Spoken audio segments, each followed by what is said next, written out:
nominated for the upper council? The moment this decision was made, the entire venue erupted in cheers. The system of upper and lower councilors has persisted for a century in the 100 Cities Federation. Over time, the upper council gained more and more power, and the lower house gradually became an executive body. Major decisions are made by the upper council and then communicated to the lower house. At this time, Doherty announced that anyone who could resolve the current federal predicament or propose a solution could be nominated by the upper council. This means that this person is allowed to become a member of the upper council. This is something every city lord and councilor aspires to, a difference no less significant than the transformation from commoner to noble. After a brief discussion, everyone gradually calmed down. Even the Hall of Justice and the Church, who controlled the entire Federation, were unable to resolve the issue. The rest of the people don't have that ability. It's nothing more than a helpless act of wishful thinking. After Doherty finished speaking, he continued, "All right, everyone go back and rest now. If you have any solutions, please let me know at any time." The members of Parliament rose and left the Parliament Hall. The information and content of today's meeting were also relayed back to their respective cities through various means after the meeting concluded. All the city lords were surprised and longed for the decision to nominate the upper council. Many of the powerful and influential, upon returning home, began transferring their assets and building their networks. Clearly, there was no hope that the Federation could survive. He sought a way out for himself through various means. The next day, Merchant Alliance Outpost number 032, Xianming Tower, officially opened. As planned, cosmetics on the first floor, formal dresses and hanfu on the second floor, and various jewelry on the third floor. Li Rong was not present. However, even though he was directing remotely, he still arranged for his subordinates to come and assign tasks. There were staff members in the store who introduced and demonstrated the products to the natives. At the store entrance, Rabbit Girl Fox Spirits sang and danced, attracting the attention of many people. Fang Hao didn't pay much attention, but the other transmigrators had already formed several rings around it. With the development of transmigrators, Merchant Alliance stores have become widespread. It has also become an important meeting place for transmigrators. This also led to the area suddenly transforming from a commercial platform into a tourist zone. Tavern Hotel is extremely popular. Several shops that were not doing well started to renovate and were turned into hotels. The name Xianming Tower refers to the hanfu, traditional Han clothing, displayed on the second floor. Everything is familiar to everyone, and it evokes a sense of warmth and comfort. The onlookers took a few photos and sent them out. A large number of transmigrators came in to watch the show or to browse the shops. The entire regional channel, and even the world channel, is discussing Xianming Tower, and people are constantly sharing pictures. On the other side, Blood Fortress, Fang Hao and Dimitrika appeared from the light screen. The hall was completely silent.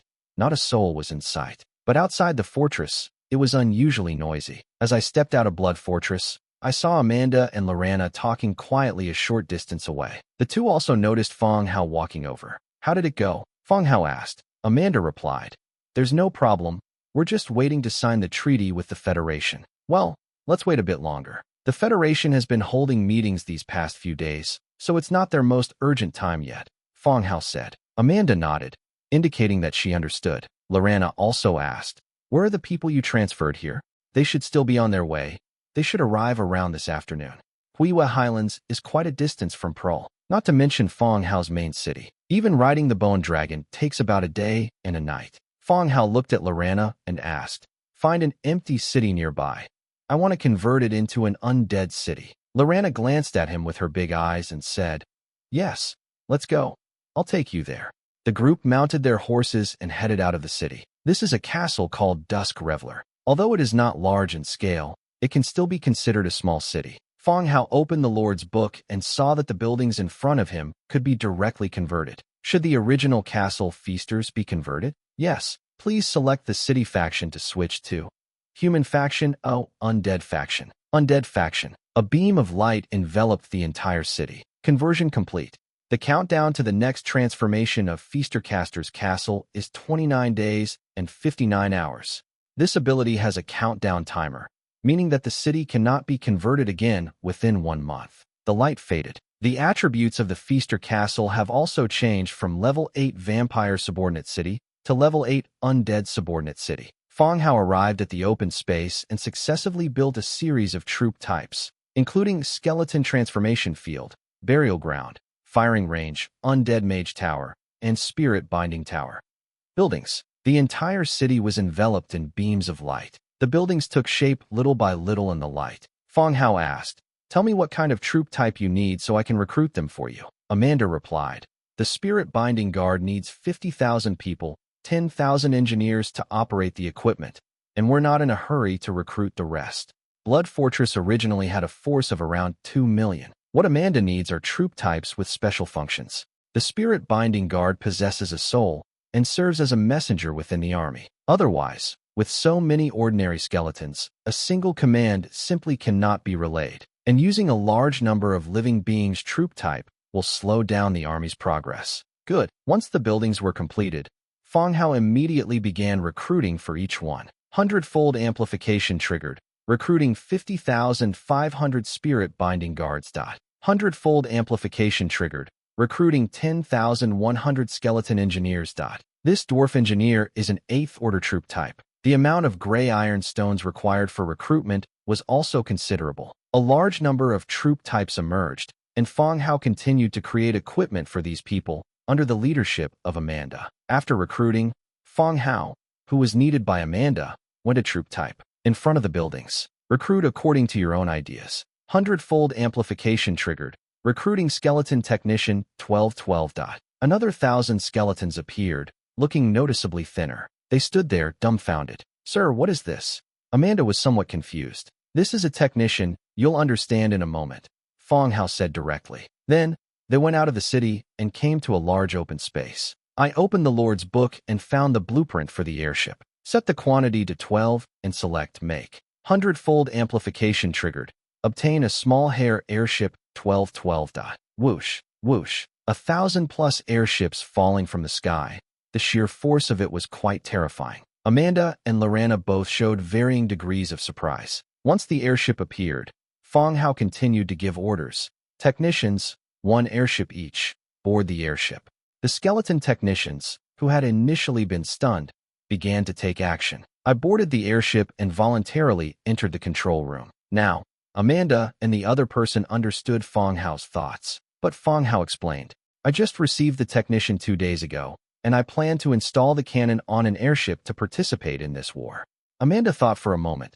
"That's a good idea." Fang Hao nodded and began mass-producing cannons and organ cannons. They also recruited a large number of skeleton blacksmiths to fix these cannons to the airship. Besides Blood Fortress, this newly converted undead city has also become unusually busy. I was busy until night. Then I used teleportation to return to the main city to rest. Another day passed. After careful discussion, Rebecca, in her capacity as the Lord of Lee Sis, contacted Silverwing City directly. After briefly outlining the situation on the northern border, he then stated that he had contacted Lorana, the owner of Huiwa Highlands and Blood Fortress. Through several days of negotiations and promises, the other party's trust was gained. This not only caused the vampires to reject Otis's cooperation, but also persuaded them to provide support to the Human Federation. When this news reached Silverwing City, it immediately caused a huge uproar. Rebecca, as stated outside, many in the council were planning to remove her from her position as city lord.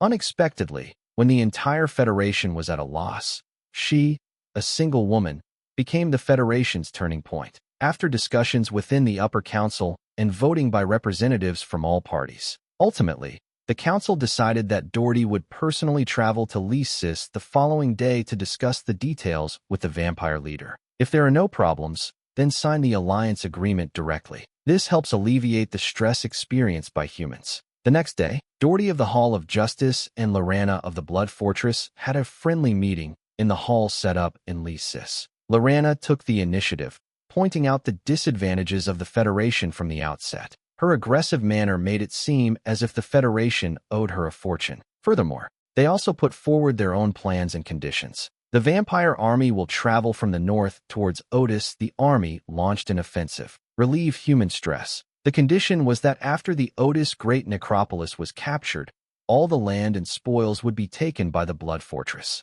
The Human Federation has no right whatsoever, not even to dispose of corpses. In addition, humanity will need to compensate Blood Fortress with 30 million Warfire coins in funds or materials over the next 5 years to make up for the losses and depletion in this battle. Lorana, especially when dealing with men, is extremely assertive in her speech. In addition, the fact that everything was rehearsed beforehand made her even more assertive and clear-headed. Doherty was also a local leader, and after several attempts to negotiate, Lorana had left him speechless. It even felt like the vampires before him hated the Human Federation more than Otis did. The last sentence was, "If you can't do it, I'll talk to Otis, and he'll definitely be willing to cooperate with me." What else is there to say? The Human Federation was at a disadvantage in every aspect, and in the end, Doherty had no choice but to agree. Both parties signed the alliance treaty in the agreement. Blood Fortress will launch an attack on Otis in the next few days, reduce the pressure on the federal government. Afterwards, Doherty had no appetite for dinner and hurriedly returned to Silverwing City. Lorana, in high spirits, went to find the others and describe the negotiations that had just taken place. Everyone began to make preparations according to the plan. The next day, Blood Fortress, the boundary, a dense array of skulls stretched into the distance, seemingly without end. Bone Dragon tossed its head and tail, while airship hovered in the air, ready to go. All the heroes and commanders emerged from the conference room. They strode towards their respective assigned teams. Amanda, who was in command this time, went to the central military area and boarded a huge golden carriage. "Go forward," Amanda said softly. The chariot resembled a miniature pyramid, with a golden throne atop it. 12 white-boned horses pulled the enormous golden chariot forward slowly. As Amanda's order was given, flags are raised, war drums are sounded. The army began to move forward. Bone Dragon soared into the sky and hovered in the air. The airship descended and rose into the sky, flying above the army. The rear of the army, the transmigrators, who were silently following behind, swallowed hard. Even though I've been here for a few days and am already familiar with the scene. But then, the ground beneath their feet began to tremble as they marched, and the sun was blocked out by the Bone Dragon and hot air balloons. There was still an indescribable sense of awe. That's terrifying. What force could possibly withstand such an army? Everyone, stay alert. Don't look like you've lost your souls. Once the battle starts, be careful and wear your armor and helmets, Dong Jaehua shouted. Transmigrators began checking their equipment. Then they followed the army forward. War is no joke. If you wander off on your own, you might end up dead in some remote corner, and your body won't even be found. Otis Great Necropolis, a border fortress. The ground trembled, and the bronze bell on the tower began to swing because of the trembling. It was as if a colossal creature was slowly approaching. The spirits guarding the city stand on city wall, gazing into the distance. The deep blue soul fire trembled incessantly. What exactly is going on? Could it be that the Human Federation has attacked from the north? That's impossible. The north is the territory of the vampires. I've never heard of humans and vampires fighting each other. Was there an earthquake? The ground trembled more violently. In the distance, skulls began to appear one by one. A row stretches out, covering the entire horizon. Undead? One of our own? No, there aren't that many undead in the entire necropolis. Close the city gates. There are enemies. Prepare to fight, the undead shouted. Just then, suddenly, the sky darkened as countless bone dragons clad in silver-white armor swooped down from the heavens. Roar! A dark beam of energy swept into the city. Whether they were spirits of the dead or ordinary skeletons standing still and waiting for their fate, they all turned to ashes under the black beam of light. Hundreds of bone dragons circled around the fortress. It would occasionally exhale streams of black breath, killing the undead that occasionally rushed out. The army arrived. Bloodhunter flew into the empty fortress and opened the gates. Commander, the fortress ahead has been captured, and not a single person has been left. Bloodhunter flew back and reported. Amanda nodded. Pass down the order. Upon entering the border, kill all those guarding the fortresses. Civilians in human villages and towns are strictly forbidden from being killed.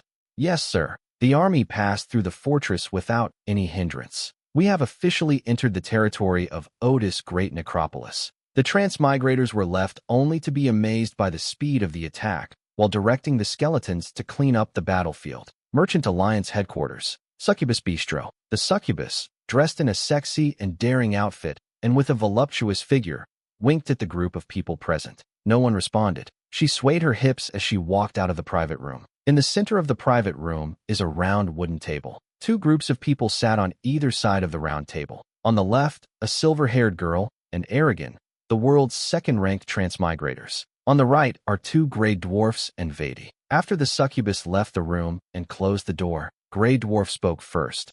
I assure you, we have absolutely no connection with those people. The hot-tempered Gray Dwarf, who never suffers a loss, is in a difficult situation when facing dragons. She was as obedient as a wronged child, and before the other party could say anything, she hurriedly spoke up to prove her innocence. The silver-haired dragon girl smiled and said, "Don't rush. We'll talk about it after we've found out." Then, his gaze fell on Aragon, who was standing to the side. Aragon nodded, glancing at the transmigrators across the table, and said, "Vedi, it seems you know that Asian transmigrators." Snap! Before Vedi could speak, Gray Dwarf then slapped Vadi on the back of the head. He said angrily, "What do you know? Tell us everything now, or you'll cause us trouble." Vadi's head buzzed after being slapped. He knew that the Dragon Clan had summoned Gray Dwarf and himself for this very reason. He shook his head and immediately replied, "I don't know him. I just recognized him as a transmigrators in front of the auction and made some acquaintances with him. Actually, this kind of thing is quite normal. Transmigrators often meet by chance, easily get together to greet each other, and compare their progress. After all, in the minds of most transmigrators, I still think this world is closer to a game." Vedi met Aragon and Fu Lei in this way. However, his idea was to develop his network, but he didn't expect that the two people he met were both formidable individuals, and they immediately started fighting. The fighting was so fierce that even a stone fortress was reduced to ruins. It even shows a tendency to develop into a power struggle. But he couldn't control any of that.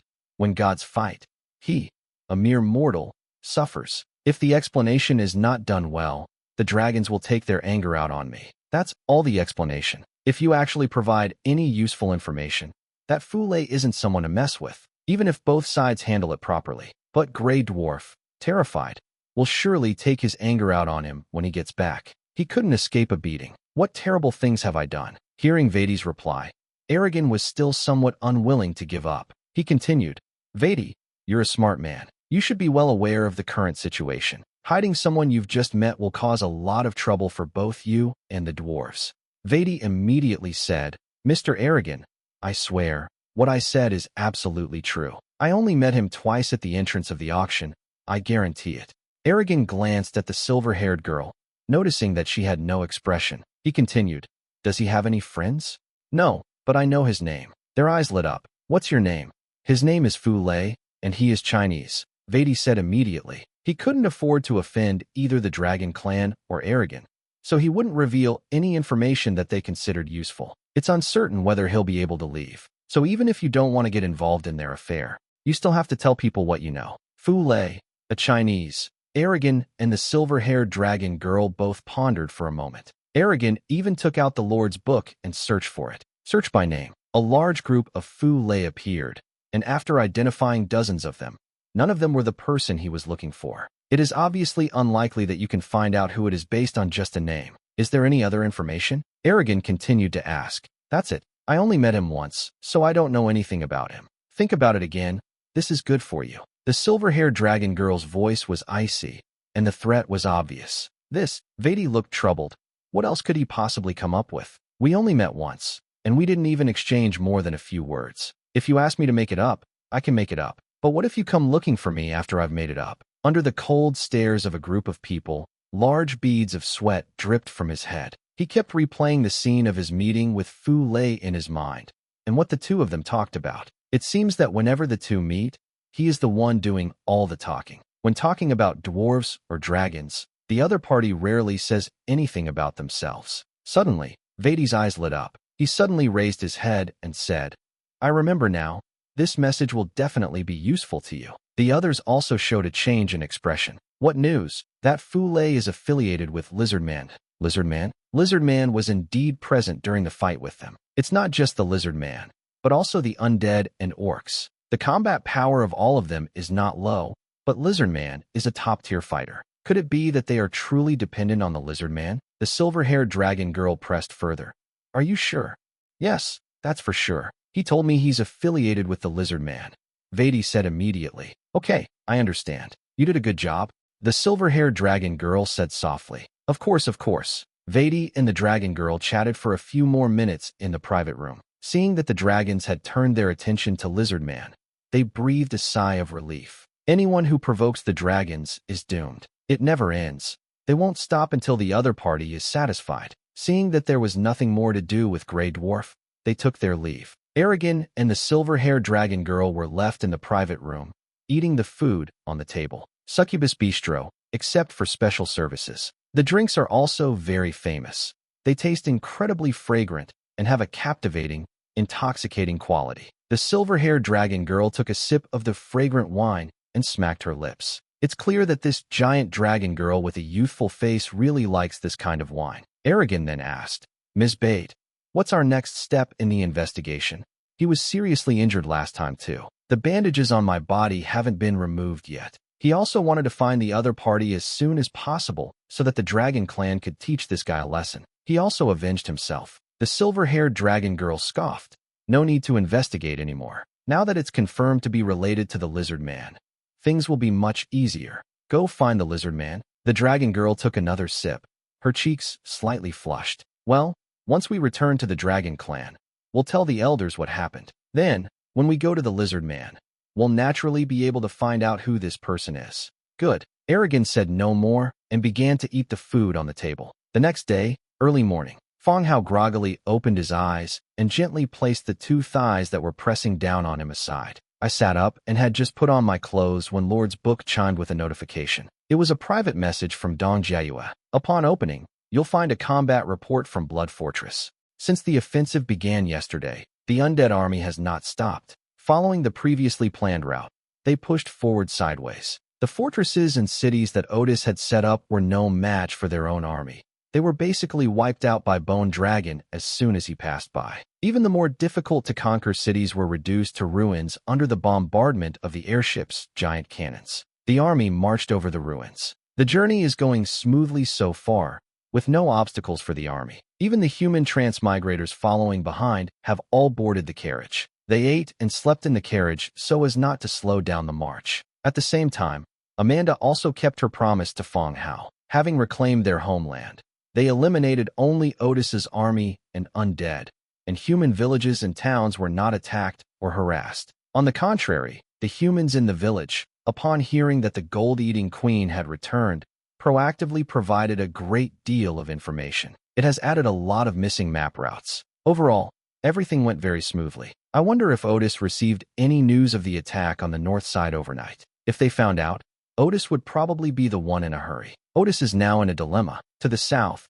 they are entangled in a fierce battle with the Human Federation, unable to withdraw their troops. Meanwhile, to the north, Amanda's army swept southwards with overwhelming force, heading straight for Otis's main city. The speed of their advance is astonishing. After reading Dong Jiayue's report, after offering some encouragement to the combat commanders and transmigrators, Fang Hao also hung up the chat. Sitting on the edge of the bed, I stroked Rabbit Girl, who was sleeping soundly on her side. After thinking for a moment, I opened Li Rong's chat. I edited a message and sent it. Li Rong, the vampires and the council have signed an alliance agreement, and the army has entered the border from the north. The pressure on your side will be reduced in the next few days. Li Rong quickly replied to the message. The council has already sent word, and morale here has improved significantly. Holding out until Otis withdraws should not be a problem. Okay, be careful. Clear. After hanging up the chat and washing up, I walked out of Lord's Manor. I started my daily morning exercise routine. In fact, since drinking Dragon Potion, my physical condition has been improved in all aspects. It's no problem to deal with a few strong trolls using brute force alone. He dealt with several maids, and they were routed. If it weren't for his lack of physical skills, he could be considered a dual practitioner of magic and martial arts. Jogging slowly around the territory. The weather is getting warmer and warmer, and the seeds planted in the flower bed have broken through the soil and sprouted tender shoots. Finish your jog and have breakfast. I took another look at the plan I had written down. With Dimitrika in hand, I stepped into the teleportation light screen. It reappeared. They had arrived at the Bloody Mountains, the Troll Clan Hall. The hall, filled with a wild style, was completely empty and deserted, just as Fang Hao frowned, wondering why there was no one there. The guards, who were standing outside the door, heard the commotion inside and peeked out to investigate. Upon seeing Fang Hao, the lizard man was already clad in golden armor. His expression immediately turned cold. Immediately afterwards, he shouted loudly, "There's an intruder! Quick! There's an intruder! Forehead! What's wrong with the trolls? Why don't the guards recognize them every time they come here?" The sound of trolls running could be heard outside the door. Fang Hao shouted, "Stop shouting! I am Fang Hao, your lord." Huh? The troll was slightly taken aback, tilted his head, and thought for a moment. Then it dawned on him, and he exclaimed, "It's not an intruder, it's the lord." The guards who rushed over suddenly came to a stop after confirming the identities of Fang Hao and his companion. One by one, they left, scratching their butts and patting their bellies. Perhaps it's due to the living environment, or perhaps the nutrients are all going to the body. I always felt that most trolls weren't that smart. People like Rochuan and Baigat, who are intelligent, are also hero level. They are also a minority among the troll tribes. Soon, footsteps could be heard outside the door. The female troll Stila, dressed in a burgundy cotton robe, strode in. Upon seeing Fang Hao and Dimitrika present, he quickly stepped forward, knelt down, and bowed deeply, saying, "Lord, Dimitrika is in charge. Get up. I've told you so many times. Just follow normal etiquette from now on," Fang Hao said. He took a second look at the female troll in front of him. Stila, troll tier 7 warrior. Last time, he gave Stila the order to be promoted, so it seems he still cares about her quite a bit. It has reached the 7th level. However, according to his requirements, he is still a little short of becoming a hero, but the speed is not slow either. The group sat down on a nearby chair, and Fang Hao asked curiously, "Why is there no one here today?" Stila answered somewhat nervously in a low voice, "There has been a collapse in one of the mines, and we are dealing with it." "Collapse? How is it? Are there any casualties?" Fang Hao asked. 12 trolls were injured, but quite a few skeleton miners died, and a lot of mining tools were lost, Stila said cautiously, occasionally glancing at Fang Hao's reaction. He looked cautious, like a student who had made a mistake. "Okay, it's good that the troll is all right. Nobody wants to see something like this happen. Just be more careful in the future," Fang Hao said casually. "It's not a big deal in itself. Skeleton miners are just soulless tools. We can just recruit more." "Thank you, sir." Stila immediately expressed her gratitude. Fang Hao continued, "With the weather getting warmer, how's the caravan you planned last time progressing?" "Currently, the trolls are the poorest. A major reason is that Fang Hao beat him too badly, and he simply couldn't recover. Plus, Bloody Mountain's resources are scarce, and if we want to do anything, we really need Fang Hao's help." When the caravan was mentioned, Stila was clearly frustrated and immediately said, "My lord, we started preparing for the caravan a long time ago, but as you know, the terrain of the Bloody Mountains is very rugged and winding. So although the caravan is ready, it has not yet set off. Both the Bloody Mountains and the Coldwind Mountains have very rugged terrain. The entire route is a mountain road, winding and turning in all directions. When marching, it's easy to get lost without a map. These shouldn't be a problem for the trolls who live here, since they've lived here for years. However, the terrain is indeed an obstacle to shipping goods outwards." Fang Hao thought for a moment and said, "How about this? You call the caravan members over, and I'll take a look." "Yes, sir." Stila walked to the door and whispered a few words to the guards. Soon, he entered with a troll who looked rather young. In name, tier 6 troll warrior. "Chief." The young troll bowed to Stila, then glanced at Fang Hao and the other, unsure of how to address them. Stila explained, "This is the lord and the leader of Dimitrika." "Lord, your excellency."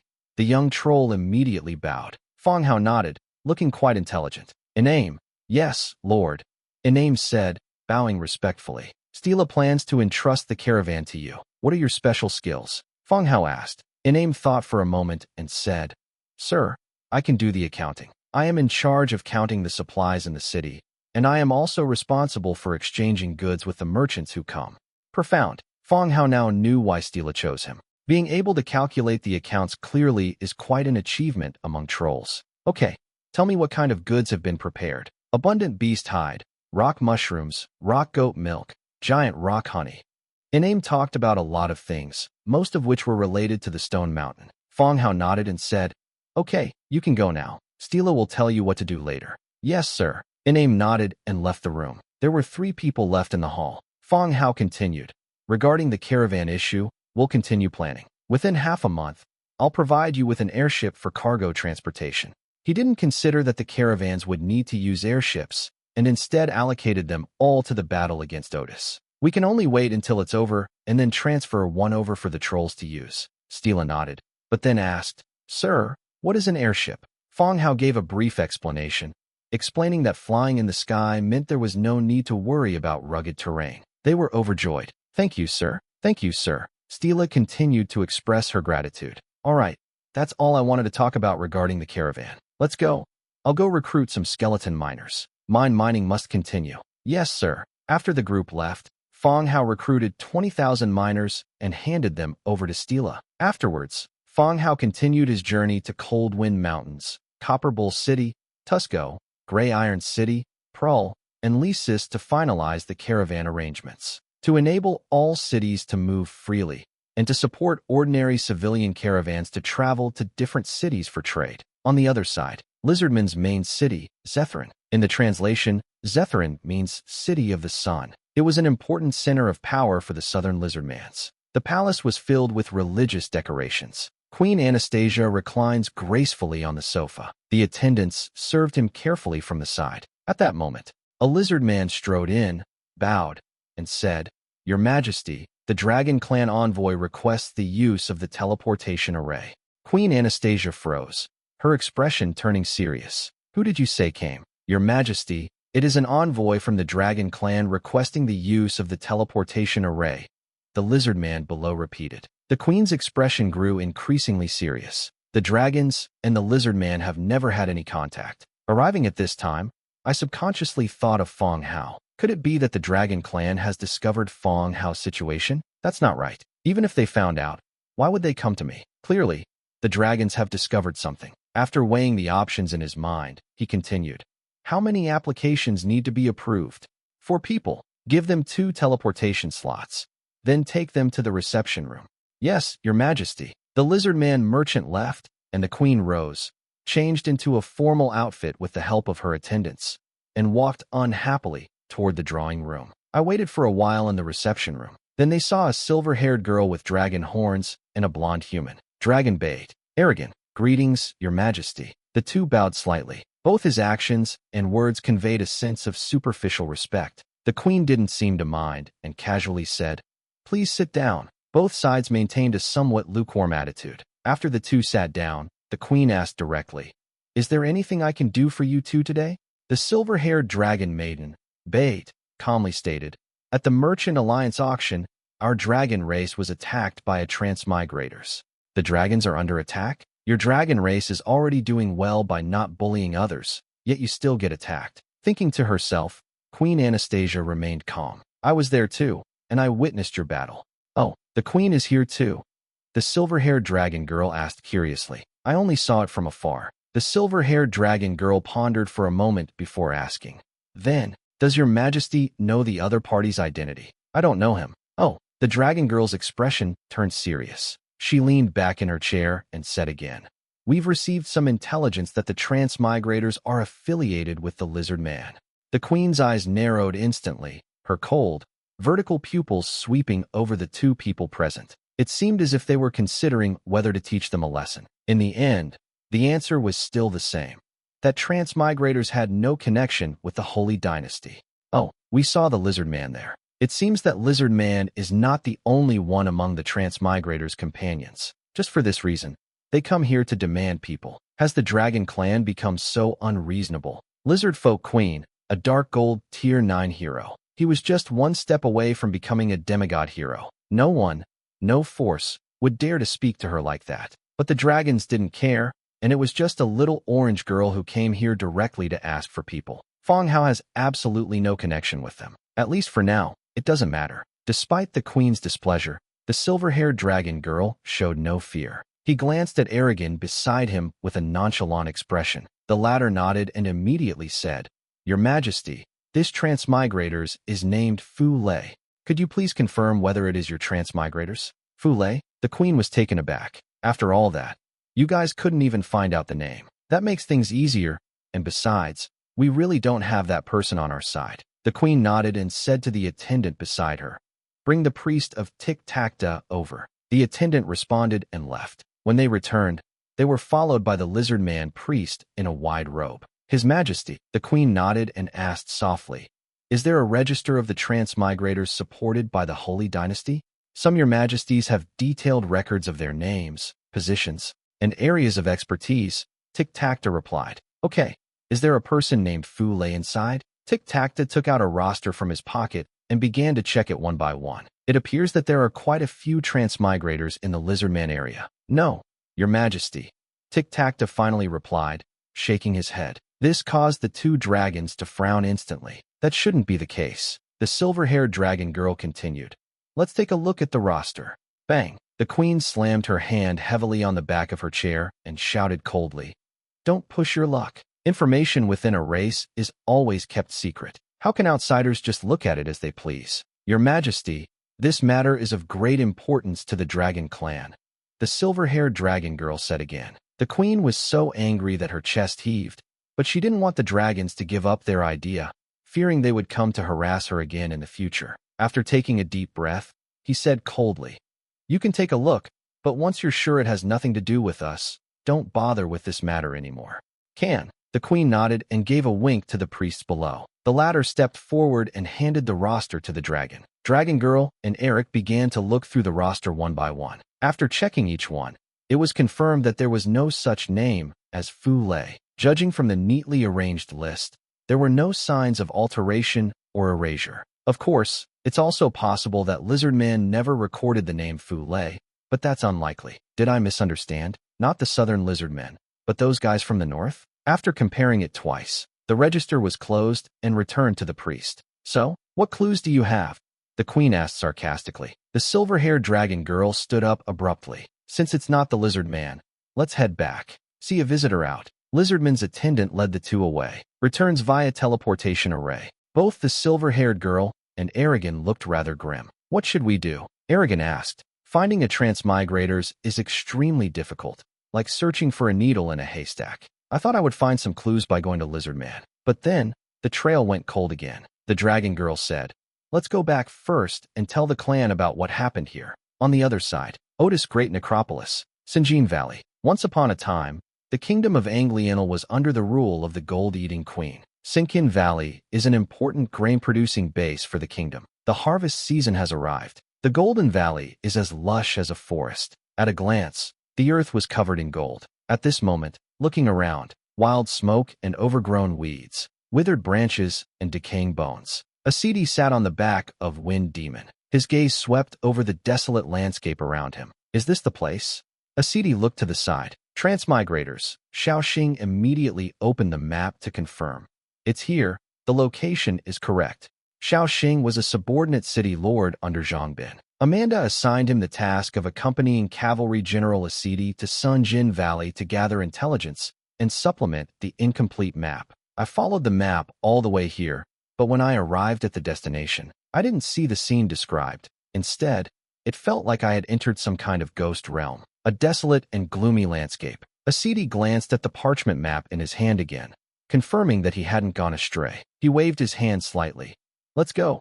Keep moving forward." Hundreds of skeleton cavalry followed behind, walking forward together. After traveling for more than 20 minutes, a dilapidated village came into view ahead. The wells and walls are dilapidated, and not a single person can be seen. "This is truly unbelievable," Xiaoxing muttered. "I just stepped into the village." Then they heard faint weeping coming from the center of the village. He quickly approached with a large group of men, and the sounds of pleas for mercy and weeping grew clearer and clearer. We walked through rows of dilapidated houses. Finally, the scene at the center came into view. In an open space, a group of young men and women, not very old, were being dragged to the center by a group of undead and forced to the ground. "Let my child go. He's only 1 year old, and he's no use to me." A young woman was kneeling on the ground, her head hitting the ground repeatedly. In front of the woman, a ghost with a ghostly blue soul fire flickering in its pupils held aloft a struggling, crying boy. It was clear that the woman's pleas were in vain. The others also closed their eyes, unable to bear it any longer. "Let alone this child. They will all die here today." The woman was bleeding from her head after hitting the ground, and her body went limp. The spirit of the dead wanted to kill the boy by throwing him to his death. Whoosh! Snap! A sharp arrow whistled out from one side, and pierced the undead's head. The dead and the humans both looked to one side. Then, at some point, a cavalry squad consisting of humans and undead appeared on the previously empty street. The undead pulled the arrow from its head. The boy casually tossed it aside. His empty pupils stared intently at the group, not far away. "Kill them," the undead commanded. The skeletal undead all around raised their weapons and began to charge towards them. Xiaoxing's heart skipped a beat, and he turned to run away. Then I realized something was wrong. With Orange Hero and so many soldiers around me, why would I run? Asidi pointed ahead and said, "Kill these undead." Splash! Skeleton cavalry charged out from behind, slaying a large number of enemy undead in a single exchange. However, this place is not suitable for cavalry combat. After a charge, skeleton cavalry dismounted and engaged the opposing skeletons in battle. If it weren't for the different equipment they were wearing, it would be impossible to tell who was who or which side had the advantage. Asidi has also joined the battle. After the commander of the undead was killed, all the remaining undead were also killed. Xiaoxing also dismounted and had the skeleton help up the kneeling human men and women. The young mother, she was also covered in blood, leaning against someone's side, holding her child in her arms. Xiaoxing took out herbs and bandages from his backpack. They bandaged the woman's wound and managed to stop the bleeding. The men and women in the village did not express their gratitude. His expression was more one of confusion and numbness. Amanda sits upright on horseback. Xiaoxing asked directly, "Does anyone know how to get to Sinjin Valley?" The human men and women looked at him with confusion, but no one answered. The same injured woman stood up and asked, "What do you want with Sinjin Valley?" "I certainly have something to do. If you need to know, just tell us," Xiaoxing said immediately. The woman looked at him and said, "This place is called Sinjin Valley, but it was renamed Dust Wasteland Valley a few years ago." "Holy crap," Xiaoxing exclaimed. "What about fertile land and endless valleys?" The outside world was desolate, like it was haunted. Was this Sinjin Valley? Is this all the people left in the village? "The people living here are really having a tough time. Are you also from Otis?" someone else asked. "No," Xiaoxing countered. "Why did those skeletons kill you?" The others shut up again. It was the woman who had been rescued who spoke up again. "The undead are at war. Perhaps they don't have enough troops, so they plan to kill everyone to replenish their forces." Xiaoxing frowned, then abruptly turned to look at Asidi. The latter also frowned. "It's impossible to replenish troops from here in the war against the Northern Federation. The distance is too far. The only explanation is that Otis already knew that the vampires were attacking from north to south. Due to insufficient manpower, the nearby fortress began slaughtering living beings to expand its forces. Even for the dead, this practice would be tantamount to exterminating their lineage. Even if this battle is over, no living beings will survive afterward." Asidi continued, "Pass the message on to Queen Amanda." "Okay." Xiaoxing nodded, opened the Lord's book, and began transmitting the message. At the same time, Amanda dismounted, saying, "I need maps and intelligence on nearby fortresses. Who among you knows? Tell me." It was the same woman again. "I know some things." "You are very brave," Asidi praised, opening the parchment map and having the woman mark the routes, towns, fortresses, and gathering points she knew. Accuracy is not important, as long as the direction is right. When the time comes, have the transmigrators ride the bone dragon and fly around in the direction indicated, and the map will be automatically marked. The woman nodded and began to point out everything she knew. After all the annotations are completed, Asidi nodded in satisfaction, quite admiring of this courageous woman. "Where is the child's father?" Asidi asked. "Dead," the woman answered, but there was no sadness in her voice. "People dying here is all too common. Come with me and your child. You and your child will have a better life there," Asidi said softly. The woman was stunned for a moment, but quickly realized what was happening. She knelt down with her child in her arms and said, "Thank you, sir." "Thank you, sir." Xiaoxing helped her onto the bone horse. The woman's good fortune made the rest of the village somewhat envious, but his own indifference just now made him realize that he wouldn't be able to take them away with him. Before cavalry left, Asidi continued loudly, "The gold-eating queen is reclaiming lost territory, rebuilding the kingdom of Anglienal, trying to survive, and awaiting victory in the war." After saying that, he spurred his horse and, with cavalry in tow, sped away. A group of villagers were left behind, some of them confused and at a loss. "What did that person just say?" "She said that the gold-eating queen has returned and is going to rebuild the kingdom of Henlian. Who is the gold-eating queen? You don't know that? I heard my grandfather mention that this place used to be called the Kingdom of Angliner, and the gold-eating queen was the queen of the kingdom. How could she have lived this long? Is she also a ghost? Whatever it is, even if it's bad, it's still better than Otis. Then what do? Let's go, pack our things, and hide in the back mountain for a while until the war is over. Yes, the Wailing Fortress, an important fortress built after the fall of the Kingdom of Anglienal. Level 12, comparable to a main city, makes this fortress appear towering and indestructible. Inside the fortress, rows of white skeletons carried various objects to the top of the wall. The old and rusty wall-mounted equipment was also urged to be inspected and replaced. All the dead were tense and busy, as if facing a formidable enemy. A skeleton hero, tall and heavily armored, carrying a great sword. He was loudly urging the skeletons to get to work. Last night, new news came from the main city. It is said that the vampire army has already invaded the territory from the north, and their next stop will soon be this fortress. The commands Otis gave him were also very simple. Hold the city and hold out until reinforcements arrive. This news almost extinguished his inner fire. At this point, the fortress, though seemingly tall and sturdy, is actually more like an empty shell. There were only 20,000 garrison troops in the city. The rest of the forces were all deployed to support the war against the Human Federation to the south. So, he arranged for Soldier to go out early this morning, go to all the nearby villages and kill all the living beings. No one was spared, regardless of age or gender. They should be able to muster at least a few thousand troops. He had contact with the leader of Blood Fortress. His name is Red Duke, an effeminate orange hero. Even if vampires can fly, it shouldn't be difficult for them to hold a city and stop the vampires' attack. Thinking to myself, it doesn't seem like a difficult task to complete the task of holding the line. When the time comes, King Otis will surely reward him and grant him even more resources. Knock knock. Suddenly, the startling sound of the bronze bell roused him from his reverie. What's going on? Who rang the bronze bell? Enemy in the sky. Quick, prepare to defend, a ghost shouted. Skeleton Hero looked up at the sky. One after another, bone dragons swooped down from the clouds at an almost vertical angle. Damn it! How can there be so many bone dragons among the vampires? Quickly attack! Roar! Beams of black light enveloped the entire fortress. In the blink of an eye, the city was completely deserted. The fortress, which was just a moment ago bustling with activity, is now completely empty. The skeletons that were left outside have already turned to ashes, leaving behind countless weapons and armor. Skeleton Hero, hiding inside the stone fortress, looked up at the bone dragons circling in the sky. How do we fight this? Let alone the fact that fortress is currently short of troops, even when the troops had not been redeployed. I'm afraid they won't be able to withstand such a large number of bone dragons. Damn it! When did the vampires in the north acquire such power? Go, find an opportunity to operate the ballista and shoot down those bone dragons. Skeleton Hero ordered the undead beside him. Some of the undead are hiding in the surrounding buildings. After hearing the hero's command, immediately, a squad of undead seized the opportunity and darted out from a side passage. Head straight for the anti-aircraft crossbow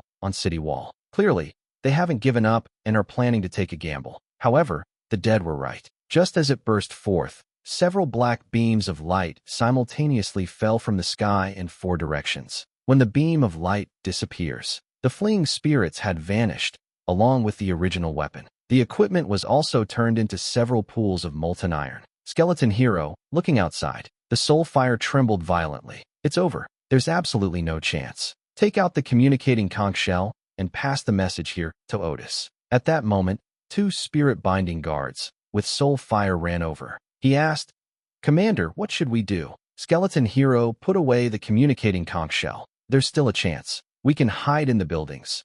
These bone dragons can't do anything to us.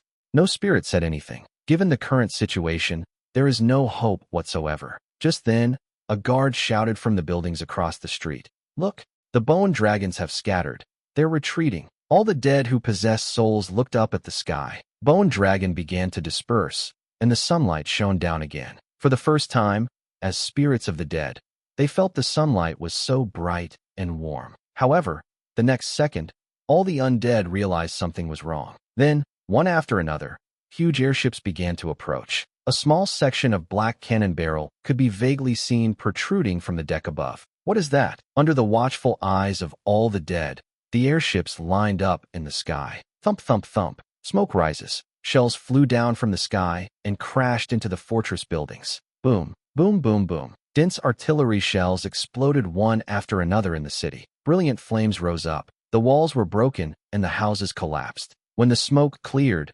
fortress was gone, leaving only a pile of rubble and ruins. The entire city was buried under ruins. The airships ceased their bombing raids, and the bone dragon stopped circling. They continued south, heading towards the next city. At that moment, on the distant horizon, the orderly undead army marched in. We continued forward, stepping over the ruins. Blackhorn City, Otis Great Necropolis, the capital city. This region is a country ruled by the undead. Death and eternity permeate every corner of the city. At the same time, this place is also a paradise for the resurrected, where every year nobles of all races devote their entire fortunes in pursuit of the opportunity to become immortal. Otis, in the royal palace. The empty, cold palace was lit by a green flame. The fragrance of incense rose gently, drifting throughout the palace. A skeleton servant strode in. With his head bowed and hands raised high, he announced, "Your Majesty, news has arrived from Wailing Fortress." At the very top of the palace, on the smooth, jade-like bone throne sits a skeletal hero with broad bones. His chest was bare, revealing white bones, and behind him was a wide black cloak with gold patterns. Upon hearing the sound, a burst of soul fire suddenly ignited in his empty pupils. Look down at the undead servants. Otis King, the true power holders in Necropolis. Give it to me, Otis said in a hoarse voice. The skeleton servants below dared not be negligent and bowed their heads to present the communicating conch shell to him. Otis reached out and picked it up, and the conch immediately transmitted a message. A large number of bone dragons are besieging Wailing Fortress, and we are finding it difficult to withstand such an offensive. The words came to an abrupt halt. Otis's soul fire trembled slightly. A large number of bone dragons? How could that be? Even vampires have the means to control the undead, but those are still different from the dead. It is mainly based on the rotting corpse. Only the immortal undead who have truly mastered the undead heritage can have the troop type of skeleton. After all, necromancers are not something that vampires can cultivate. Now, the vampires not only control the undead skeletons, but also possess a large number of bone dragons. This made Otis realize that something was amiss. It seems I've fallen into a long-planned trap. Seeing no further news, he picked up the communicating conch shell and asked, "Wailing Fortress, what's the situation now? How many enemies are there?" Once a sentence is uttered, it disappears without a trace, as if a stone has sunk into the sea. A long time passed. The conch shell finally sent back a message, but the conch shell made a sound, which was clearly a woman's voice. "The fortress has fallen, Otis. You have disappointed me greatly." Otis was taken aback. From sending a message via the communicating conch shell to receiving a reply from the other party, it didn't take long. They fell so quickly. Moreover, the voice that answered him felt familiar to him. He lived too long. I can't remember where I heard it before, but now is not the time to dwell on the enemy. Stopping the vampire's attack is the immediate priority. After a moment's thought, Otis returned the communicating conch shell to the skeleton servant's hand. He ordered, "Summon all the officials here." "Yes, Your Majesty." The skeleton servant withdrew. Before long, a large number of the dead entered the palace. These undead wear clothing in the main colors of the undead, but their respective races can be identified by the types of bones they have. Dwarves, goblins, humans, orcs. They gathered here, but now they are all dead. An immortal member, after Otis and everyone else entered, he spoke in a deep voice. "The vampires have launched an attack from the north and have already captured Wailing Fortress. What do you all think we should do next?" On the other side, Boffing Mountain, Gray Iron City. Firing range. Asterisk smack. Smack. Smack. Asterisk. Asterisk smack. Smack. Smack. Asterisk. After a series of piercing gunshots, the dwarf archer stylishly holstered his gun, opened the cylinder, ejected the spent cartridge, and loaded a new round. Then, again, slap, slap, slap, slap, slap, slap. The bullets were poured onto the wooden target in front. Leave a series of clear holes in the wooden target. The dwarf archer stopped shooting after 5 test shots. He handed the revolver to Fang Hao and said, "The accuracy is pretty good, and the feel and weight are also acceptable." This time, revolver's test firing was conducted by dwarves skilled in using firearms. They were more familiar with firearms than Fang Hao and others. In addition to accuracy, the evaluation also mentioned factors such as feel and weight. Overall, the current revolver is already quite good. Compared to the short-barreled fire gun, it represents a significant upgrade in quality. Fang Hao nodded and examined the revolver in his hand repeatedly. The current revolver looks almost exactly the same as the revolver from the previous life. The previous problems of excessively long barrels and excessive weight have been modified and addressed. It looks pretty good now. Seeing Fang Hao's serious inspection, Chao Junming and the dwarves from the Design Institute looked at Fang Hao with some trepidation. They were still very afraid of Fang Hao. After all, a single sentence can decide their life or death, including Chao Junming's. Not bad, Fang Hao said. Phew. Everyone breathed a sigh of relief, as if a bellows had been pulled. And Jia, who was watching the scene unfold, burst out laughing. I'm glad the boss is satisfied. Chao Junming hurriedly stepped forward and said solicitously, how many revolvers are there in total now? Boss, just this one. It's a test gun. If you're satisfied, we can start mass production. Where are the bullets? There are 12 bullets left. No need for mass production, Fang Hao said, glancing to the side. Belerga, my lord. The Dwarf King stepped forward respectfully. Find someone to do the engraving, and get the blueprint engraved as soon as possible, Fang Hao instructed. Belerga nodded to indicate that she understood. Although the dwarves suffered heavy losses in the Great War, the researchers and craftsmen did not suffer serious losses. Blueprinting is not a difficult task. After Belerga nodded in agreement, Fang Hao looked again at Chao Junming and the dwarf researchers. He said softly, tell me about your next research plan. Everyone present was stunned. During this period, they have been working on developing the revolver, but they haven't made any plans for the next step of their research. Chao Junming was the first to react. He immediately said, Boss, there are 2 research directions for the next step. One is to improve the shells and replace the current firing method of black powder and round shells. Another area is the improvement of firearms, moving towards semi-automatic technology. But this is quite difficult and will likely require considerable effort. Fang Hao nodded and thought about the differences between the 2 directions. Then he said, let's improve the shells. For now, the bolt-action rifle squad is sufficient for the Undead. Even if automatic and semi-automatic operation is successfully developed, it may not necessarily lead to a significant improvement in skeleton archer performance. On the contrary, the improved shells increase the loading and firing speed of the cannon, significantly improving fire coverage on the battlefield. Understood. We'll formulate a plan immediately and begin the research, Chao Junming said promptly. Fang Hao nodded. Okay. After leaving the Dwarf Research Institute, I chatted with Belerga about the recent events involving the Human Federation. From the start of the war until now, after purchasing the cannon, the Human Federation continuously purchased large quantities of artillery shells. The numbers were simply astonishing. This also allowed the dwarves to amass a large amount of cash, giving them the capital to rebuild Grey Iron City. Whether it's Grey Iron City or a city damaged in the war, reconstruction has already begun. I had a private chat with Belerga for a while. Fang Hao also left Grey Iron City and returned to his own city. Time flies, and several days later, Shantae Yao Fortress, meeting hall, tap tap tap. The sound of hurried footsteps rang out. Before long, a guardsman rushed into the hall in a flurry of activity. Everyone present frowned. He looked at the guards with a strange expression. Reports from the front lines indicate that the Undead army is shrinking its lines and attempting to retreat. What? Everyone's eyes widened. Nidam, the leader of the Hall of Justice, suddenly stood up, his face filled with disbelief. Guards immediately added, news has just come from the front. The Undead army attempted to retreat, but was entangled by the Allied forces and is awaiting further orders.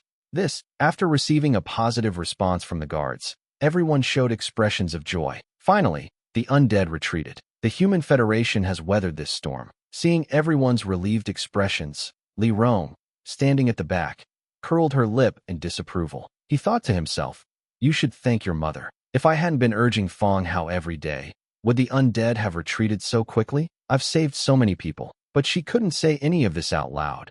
She could only keep it to herself. On the contrary, Su Haid, whom they had manipulated, was treated as a hero. This made Li Rong quite unhappy. If I get the chance, I'll kill him. Nidam sat down again, and his complexion instantly improved. He turned his gaze to the rest of the group and said, It seems that the vampire army has posed a threat to Otis. Now that the undead are planning to withdraw their troops, what are your thoughts? There was a brief moment of chaos in the arena. Immediately afterwards, someone said, according to the treaty, we need to keep the enemy occupied and create an opportunity for the vampire army to conquer the undead capital.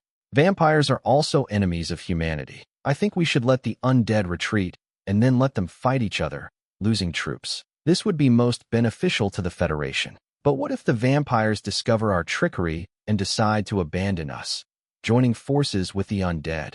They've fought to this point, and they're still going to form an alliance just like that? Indeed, it is most beneficial for humanity to allow the undead to retreat and the vampires to be worn down. Those present were only a portion of the generals who had been replaced. However, opinions have begun to shift in favor of having the undead withdraw their troops, and the vampires were down each other's forces. Li Rong was furious. If you behave like this in the Federation, you'll end up with no friends sooner or later. Fearing that many of you would die, they have sped up their attack. You've forgotten the pain once the wound has healed. They've started plotting to sabotage their allies. Li Rong stood up and retorted, emphasizing the importance of the overall situation and the spirit of the contract, arguing that the spirits of the dead should be kept occupied. But it was clear that most people present did not agree, so he could only sit down angrily. All right, Nidam said softly. After a moment of silence, Nidam continued, I understand everyone's opinions and will make suggestions to Silverwing City. The final decision will depend on the Silverwing City Council. Meanwhile, look down at the guards. Notify the front lines.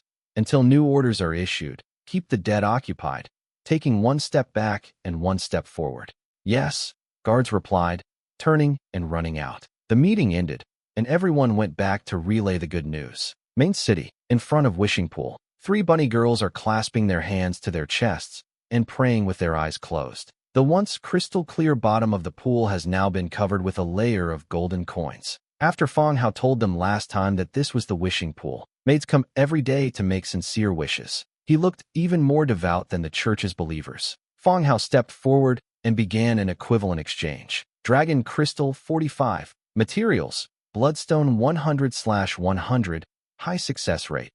I also prayed silently before confirming. After a few seconds of stillness, 45 dragon crystals appeared. It splashed into the pool. It was a success. Fang Hao was overjoyed. He doesn't think he has any special luck. When it comes to gambling on probability, I've always had terrible luck. But both of these wishes came true. I don't know if it's because my luck has improved or the probability of exchanging is very high. The 3 bunny girls who were making a wish nearby opened their eyes when they heard the sound. Only then did they notice Fang Hao standing to the side, and the dragon crystal that had appeared in the wishing well. Master, the maids immediately bowed. Fang Hao smiled and patted the bunny girl's head beside him. From now on, don't throw gold coins into your wishes. Use the money to buy things you like. Oh, the maids now receive a salary for their work, and during their holidays, they also go shopping in the nearby city of Pruer. Gold coins still hold their value well in this era. That's enough for these maids to buy quite a few items they like. Instruct the maid to retrieve the dragon crystal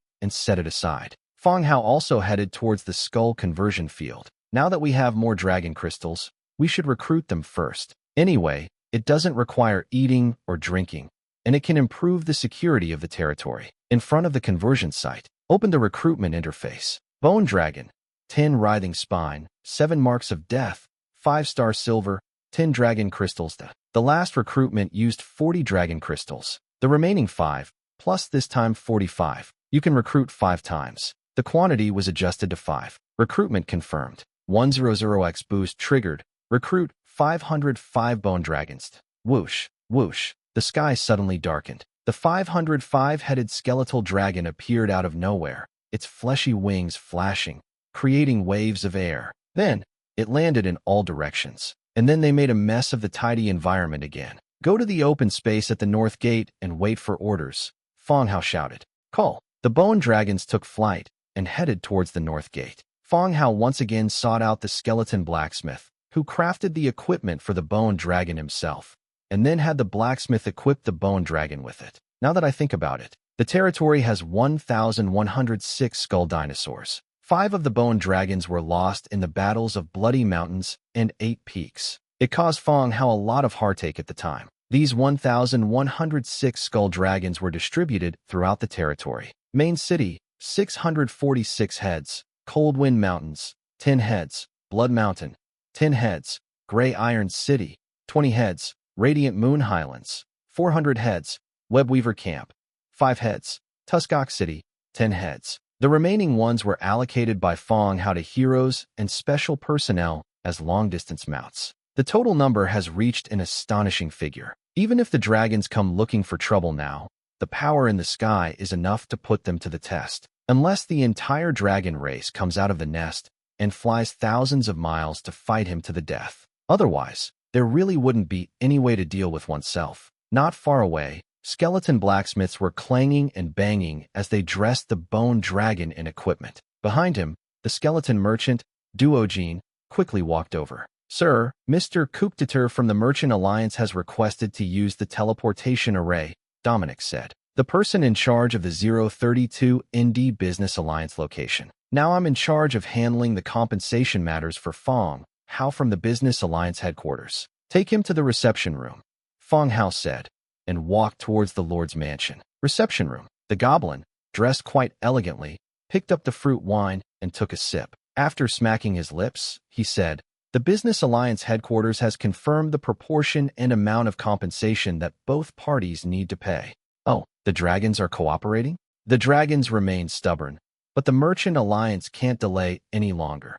The construction of the Merchant Alliance Hall needs to be completed as soon as possible," Kupter replied softly. "If the Dragon Clan doesn't cooperate, what criteria does the Merchant Alliance use to determine responsibility?" "The responsibility is easy to determine. The dragons attacked first, and you were forced to retaliate."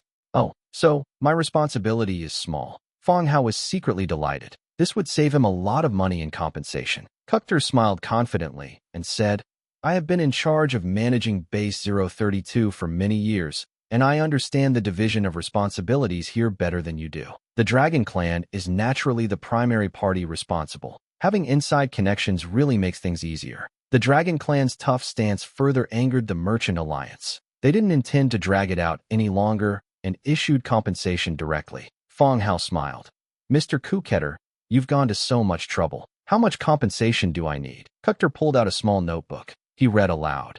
"You will bear 30% of the repair costs, totaling 4.7 million war coins. The Merchant Alliance will impose a penalty of 2 million war coins." "Holy crap. If I am only responsible for 30% of the damages, the repair cost will reach 4.7 million. Was this hall built with gold? Moreover, since he wasn't primarily responsible, why was the penalty still 2 million? His initial joy faded somewhat. "Mr. Kupter, the reconstruction cost is so high. For 0.7 million, that's enough for me to repair half of Lysis City. While half of Lysis City is an exaggeration, building a stone fortress would cost 4.7 million for 30% of that. That's really a bit too exaggerated." Kupter took another sip and said calmly, "Not much. The building's stone, lighting, and decorations are all luxury items, and it also incorporates a lot of magical technology. So the cost of rebuilding it is naturally high." Forehead.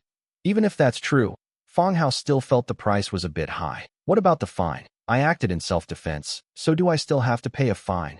Fang Hao continued to ask. Kupter replied, "Headquarters has also given the reason for the punishment. You clearly had the ability to leave and reduce losses, but you still fought with the dragons for a long time, causing serious losses. Therefore, your punishment is still valid. This means that Fang Hao should seek help from the Merchant Alliance's garrison instead of engaging in a direct confrontation with them inside." The two sides engaged in a fierce fight, eventually demolishing the building. The headquarters and the number 032 location are different. We cannot simply judge something as right or wrong. Fang Hao thought about it and realized that the Dragon Clan had suffered even greater losses than he had, since he had indeed had his things destroyed as well. "I accepted it. Fine, I accept it."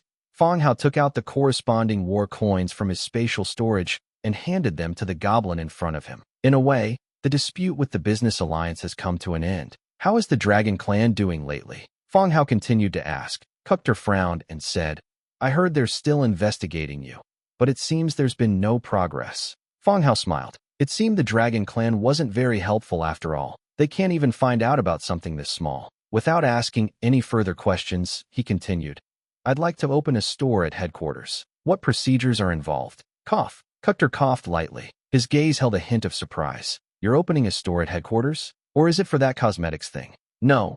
Selling weapons and equipment or something. Fang Hao felt that opening a store at the headquarters was indeed a good idea. It played a very good promotional role, allowing other major forces to order equipment and items from them. It's definitely profitable. Are you sure? Of course, Fang Hao nodded. It's not easy to get a store at headquarters, Kuketer said. Oh, are there any special requirements?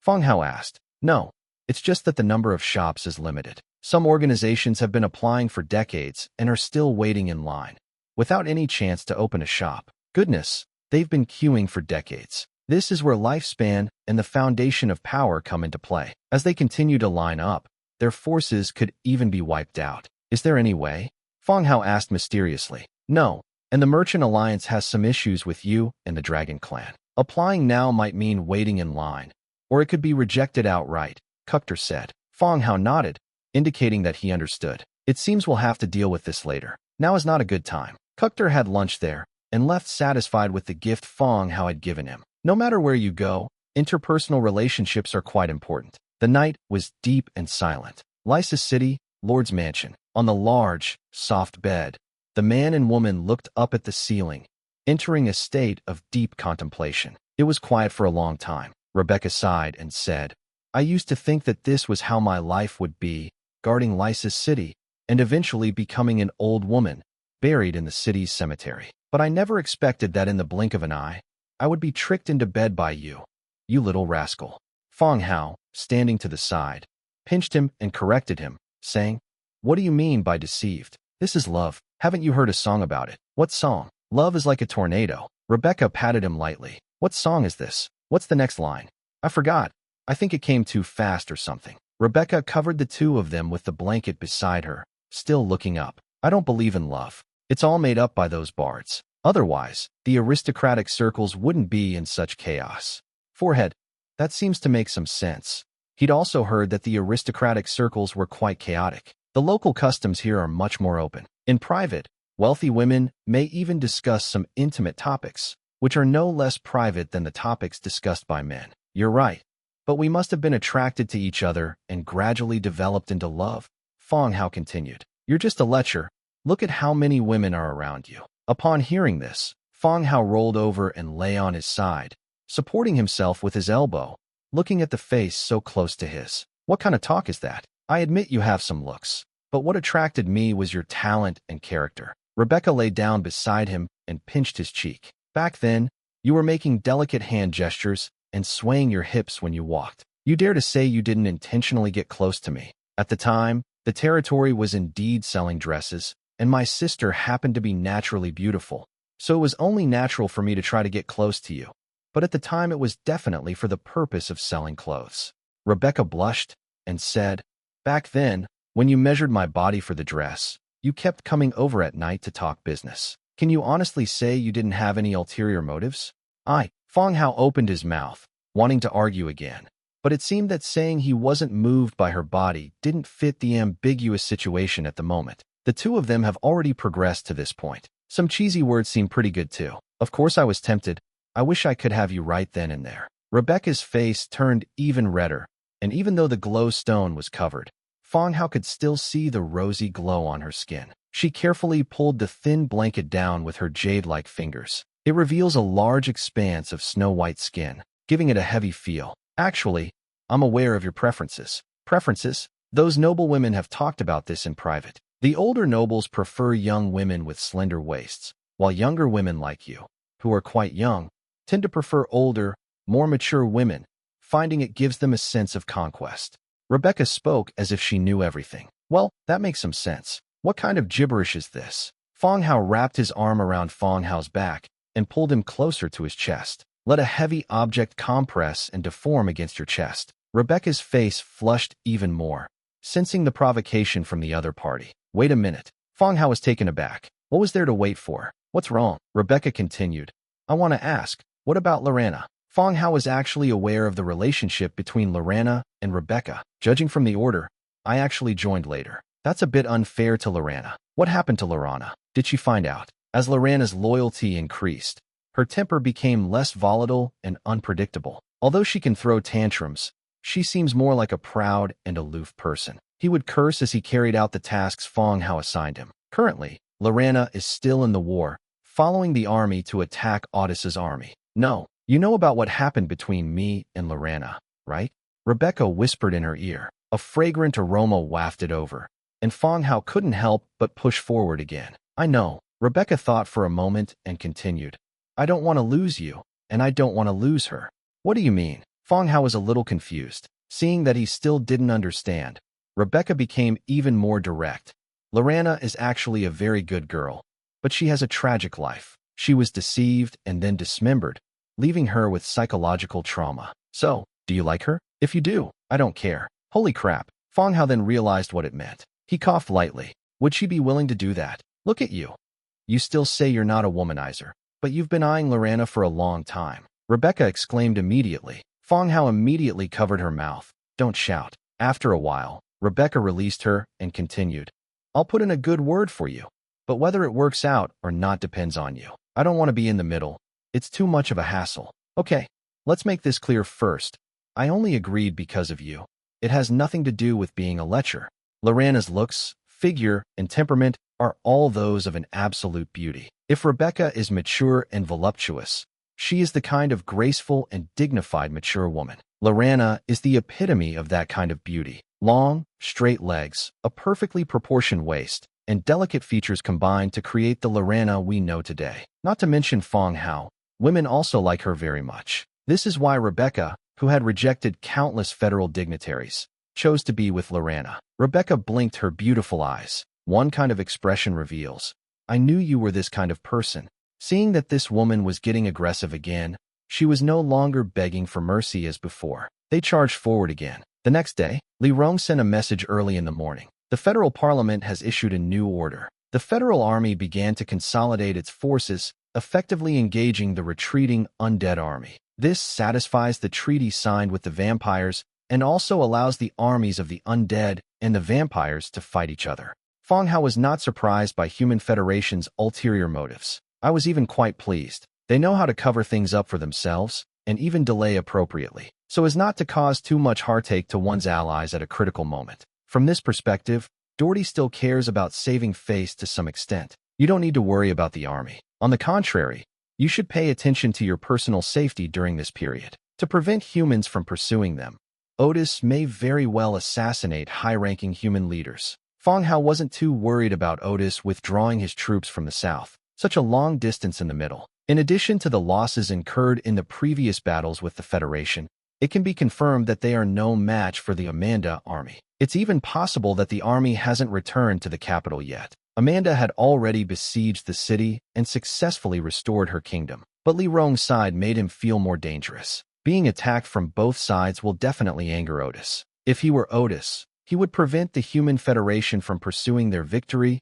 or attacking Necropolis from the south during the withdrawal. They will spare no expense to assassinate the Federation's command, create chaos for the other side, and give yourself an opportunity. Oh dear, now that you mention it, I'm starting to worry again. I guess I'll have to sleep with Morse, Li Rong replied. Fang Hao thought for a moment and said, just be careful. Given your status, they might not bother to kill you. Damn it. After hanging up the chat, Fang Hao sent the message to Dong Jieyue. Let her relay this to Amanda, so she'll have a better understanding of the situation. Afternoon, Fang Hao, carrying Dimitrika, traveled to the Merchant Alliance headquarters via the teleportation array. Compared to their previous cover-ups, the two are now much more open about it. But the people around them were busy and no one paid any attention to them. Lizardman store. The room is predominantly peacock blue. The waiter served fruit wine pastries and then left the room. Queen Anastasia sat opposite them, her gaze sweeping back and forth between the two. I waited quietly for a while. Fang Hao spoke first. The queen is doing well lately. The queen turned her gaze back to Fang Hao and said, not too good. Oh, is something bothering you? Fang Hao took a sip of Lizardman fruit wine. It has a strong flavor, with a fruity tartness. It has a texture similar to thick fruit juice. The queen continued, is your name Fang Hao or Fu Lei? What's the difference? It's just a name, Fang Hao replied. Huh, the queen glared at him. Even the lizard man, covered in scales, gives off a certain alluring charm. The dragons came to my city a couple of days ago, claiming you are from our holy dynasty and demanding that I hand you over," the queen said, her tone tinged with displeasure. "Oh, is that so? The dragons are really asking for trouble." Fang Hao coughed lightly. "With the holy dynasty's prestige, this is absolutely intolerable. How about joining my dragon-slaying alliance?" The queen's eyes widened. "You have alliances? How many factions? Including you, there are 2. No, please don't include us." The queen immediately waved her hand, unwilling to get involved in this mess. Fang Hao smiled and didn't continue the conversation. "The lizard men, a group of amphibious troop types, can't fight dragons, and we can't count on them." Fang Hao continued. "This time, I'd like to discuss trade with the queen." "Oh, trade." The queen became even more curious. Fang Hao is bold, and his mind is full of strange and unusual ideas. Every time she saw him, something always surprised her. "Yes, we're allies, right?" Fang Hao asked. The queen glanced at Dimitrika almost imperceptibly and said conservatively, "You could say that." He was afraid that he was going to drag him into the Dragon Slayer alliance. "I plan to secretly establish a caravan that will traverse both territories to facilitate the flow of goods between them," Fang Hao said. The fact that it wasn't a dragon slaying relieved the queen. He countered, "Why not merchant alliance? Besides, teleportation array is very convenient. Merchant alliance is good, but the tax rate is calculated per item. The larger the batch, the higher the platform tax we pay. And those items that are convenient for ordinary people to use will become very uneconomical through the platform, and may even cause the price to rise," Fang Hao said immediately. The queen frowned slightly. "So, you mean we should do this in private?" "Yes, a large number of weapons equipment can still be traded through the merchant alliance. But what about smaller items? For example, clothing and utensils used by ordinary people, fruits and vegetables, and local specialties can be traded privately to reduce costs." The queen thought for a moment before saying, "Are you sure you can get the goods from your place to here?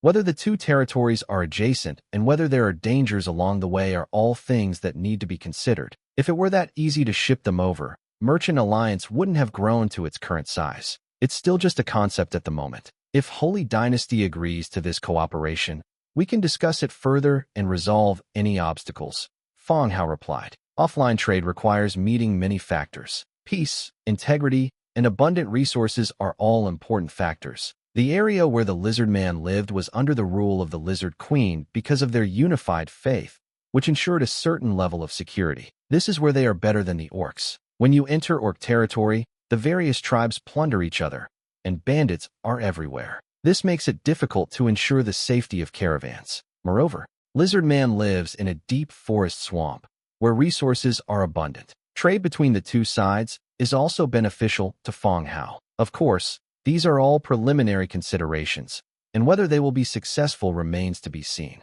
The queen thought for a moment and finally said, "We'll look into this matter again in a while." What she was considering was Fang Hao's relationship with the Dragon Clan. It's too early to study these things before resolving the issues concerning the dragon race. Fang Hao nodded.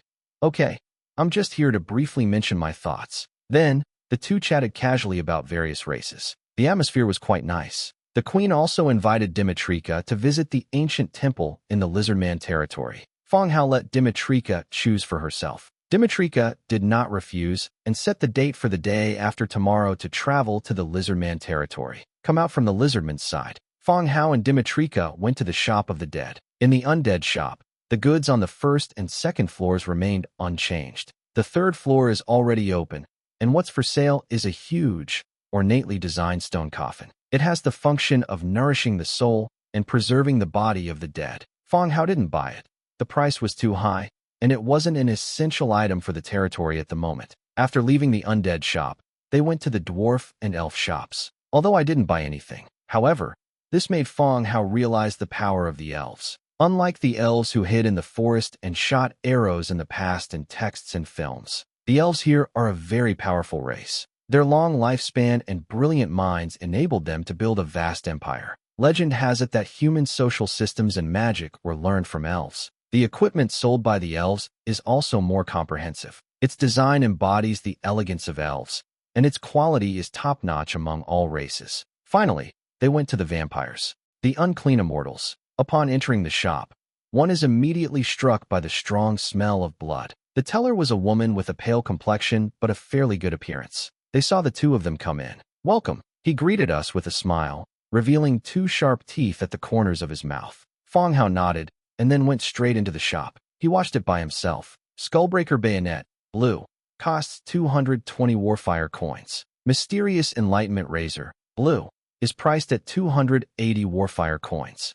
Death Seal Leather Armor, blue, a price, 250 Warfire coins. Living Thorn Leather Armor, blue, price, 300 Warfire coins. Vampire weapon equipment mainly consists of daggers, short swords, leather armor, and cloaks. This is likely also closely related to the fighting habits of vampires. Let's continue reading. Fang Hao frowned. Now I understand why the smell of blood is so strong here. Human Tier 5 Warrior Blood is priced at 280 Warfire coins. Human Rank 7 Mage Blood is priced at 320 Warfire coins. Elven Tier 7 Mage Blood is priced at 550 Warfire coins. Troll, they even sell blood here. Goodness, the cheap ones are 5th and 6th tier, and then there are 8th and 9th tiers, and the races include any race except dragons and undead. Troll and goblin blood is available for sale. How can that taste good? Fang Hao glanced at it, then turned and walked upstairs. The vampire female shop assistant also went upstairs with them. The front part of the second floor is still weapon equipment. Flame Resistance Cloak price, 750 Warfire coins. Vampire Influence, 500. Devourer's Fang costs 950 Warfire coins and grants 700 Vampire Influence. After weapon, it's still blood. Human Green Hero Blood costs 1200 Warfire coins and grants 1000 Vampire Influence. Elf Blue Hero Blood costs 2500 Warfire coins and grants 2200 Vampire Influence. Troll Purple Hero Blood costs 8,500 Warfire coins and grants 8,000 Vampire Influence. Good heavens, are the ingredients for vampires really that high class? The highest grade, Purple Hero's Blood, is available for sale. What kind of culinary culture is this? Cough cough. Is all this blood from people who were caught and had their blood drawn? Fang Hao asked the shop assistant next to him. I was just really curious. We have a collaboration, sir. Fang Hao understood. It means that a hero voluntarily gives some blood to the vampires, and the two sides split the profits. That makes sense when you think about it. If vampires rely on capturing people to obtain blood, then they become public enemies. All races have united to attack the vampires. At the end, the third floor is also open. Fang Hao and his 2 companions continued up to the third floor. The third floor is a large space, decorated in a strong Gothic style. In the center is an ornately carved solid wood coffin, behind which is a half-length solid wood mannequin with a necklace hanging from it.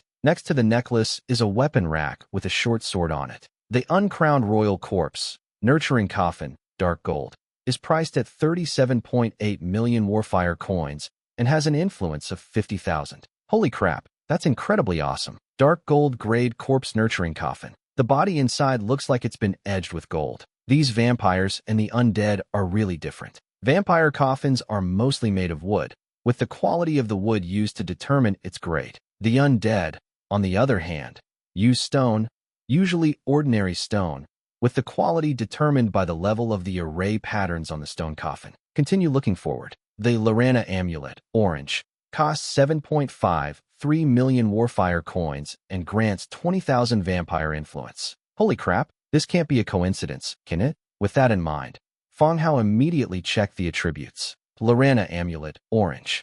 Category, Amulet. Ability, Protection, Return. Blessing. The wearer is protected from any negative influences on themselves. Return trip. The interior is engraved with a teleportation array, allowing the wearer to teleport back to Eternal Night City. Description. Amulet made by Isabella and Tobias for her youngest daughter. Good heavens, we've discovered something incredible. Lorana's full name is Lorana and Tobias. This, Isabella and Tobias, is likely her mother. Thinking about it, it really is fate playing tricks on people. If Lorana had worn that necklace back then, even if Red Duke wanted to harm her, the return trip ability also allows you to escape back. Unfortunately, there are no what-ifs. Lorana ran away from home, and she didn't even bring her amulet with her. That's why she suffered so much. Fang Hao looked at the power on the amulet again. Besides teleport to return, the first ability is called Shelter. It has the same abilities as my light feather short sword. The only difference is that the wearer is not affected by any negative state on themselves. If we understand this self more deeply, do sunlight and holy light also have a negative impact on vampires? If that counts, then a vampire wearing this pendant amulet is simply abnormal. They will become vampires without weaknesses. The last weapon, called Kingslayer, is also an orange short sword. I have no interest in Fang Hao, and the price is also very high. Fang Hao thought about it for a moment, but still didn't take the step to go downstairs. He glanced at the respectfully waiting shop assistant and said, "If I want to buy something here, but I don't have enough influence, is that possible?" He had experienced the same thing with the sea creatures, but he was still determined to ask. The shop assistant did not show any change. The items sold by vampires are similar in target audience to those of the undead. The clients are mostly vampires from various places, people from other camps. Even if they have their eyes on someone, often lack sufficient influence. After looking the customer up and down, the salesperson asked, "Are you planning to buy in bulk, or just one item at a time? Is there a chance? Is there any difference?" Bulk orders require influence. If you're buying a single item, you can pay here and take it with you, the shop assistant explained softly from the side. In other words, goods sold according to the Merchant Alliance process. We need to follow the process of building influence. If you take it directly, the influence requirement is not needed. Rome, Merchant Alliance is unlikely to allow this to happen. I understand some things, but I don't understand others. Fang Hao said directly, "I want to buy that amulet and take it with me." The shop assistant looked slightly surprised. I don't know if they're surprised that a human would buy a vampire's necklace, or surprised that someone so young is so rich. Anyway, his eyes were wide open. "Yes, sir." The shop assistant packed up the amulet. "Sir, please come downstairs with me." At the front desk, the clerk pulled out a black Merchant Alliance invitation card from under the counter. "Start using it according to the procedure." Fang Hao understands now. As expected, vampires don't follow the procedures so obediently. I had already prepared an invitation card in advance. We offer some conveniences for customers who don't have cards but still want to buy them. Of course, this applies if you need to purchase items in large quantities. If the card information does not match your territory, it cannot be traded. After a series of actions, the clerk put the card away again. He smiled and said, 7,530,000 Warfire coins, sir." Fang Hao nodded, took out the corresponding amount of Warfire card, and handed it to the other party. After payment, the gift box containing the amulet was handed to Fang Hao. "Could you tell me whose shop this is?" Fang Hao asked tentatively. The clerk smiled and said, "Eternal Night City." Eternal Night City. Before this, Fang Hao had never heard of this city. However, according to the description on the Lorana amulet, they also knew that this was where Lorana's mother lived. It should also be an important power core city for the vampires. "If you need anything, you can come here to shop anytime, or you can make a reservation, sir." The shop assistant bowed slightly and continued. The staff showed ample enthusiasm towards this young, Dujin customer. "Yes, I will." Fang Hao nodded with a smile. I stepped out of the shop and took a breath of fresh air from the window. The bloodlust in the vampire's shop was far too strong. It's a bit suffocating. There were some gains today. I acquired an item from Lorana and learned more about her. Lorana's mother is named Isabella, and she lives in Eternal Night City. Once the war is over, the amulet can be given to Lorana. I wonder what Lorana's relationship with her mother is like, and whether she can increase her remaining loyalty. Fang Hao, with Dimitrika in tow, continued to wander aimlessly through the streets. Some people still don't believe it. How can all these stores at headquarters be sold out? But I've already left all the districts. Indeed, there wasn't a single one available. The location of this headquarters is unknown, as the city's area is limited. Therefore, the possibility of expanding the store in the future is unlikely. It seems the only option is to rely on lifespan and wait for a faction to fall before having a chance to buy it. I wandered around for a long time. As I was leaving, my gaze was drawn to taverns standing to the side. Succubus Bistro. The alluring and seductive succubus wore tight-fitting, revealing clothes, and her smooth, black heart-shaped tail swayed incessantly. In front of tavern, a succubus stands on a wooden platform. Her face was flushed as she spoke to the crowd below. White succubus, a succubus recognized by the Merchant Alliance. Unexpected. It's surprising that they have their own businesses here. I wonder if tavern is legitimate or not. Bring Dimitrika closer. I also heard what the succubus said. 5 days from now, Succubus Bistro will host the drunkard race, open to all races except the undead race. The winner will receive a prize of 20,000 Warfire coins. The succubus's voice was clear and pleasant to the ear. "Why can't the dead participate?" someone in the crowd asked. The succubus stood on tiptoe and saw the skeleton who had asked the question. She said angrily, "We're testing your drinking capacity. If you drink it and then spill it out, how does that count?" Haha. That's right. There will be a mess to clean up later. They're comparing drinking, not bathing. The other races below echoed this sentiment. The skeleton seemed to want to say something, but saw that everyone around it agreed. He didn't know what else to say, so he shut his mouth. After mocking the skeleton for a while, someone asked, "How do we participate?" "You can register at the store. The registration fee is 100 warfire coins per person, and then you can participate in the competition," the succubus explained. 100 warfire coins. Not bad. Not too much. People below were analyzing the price. There are still quite a few people in this world who love to drink and can drink a lot, especially for races like dwarves, trolls, and orcs. Drinking is an extremely common thing. 100 warfire coins, which can be used to make up for lost money later. If you win, you'll also get a bonus of 20,000. Isn't this a fantastic thing? Move aside, I'll sign up. I'll join too. It's just drinking.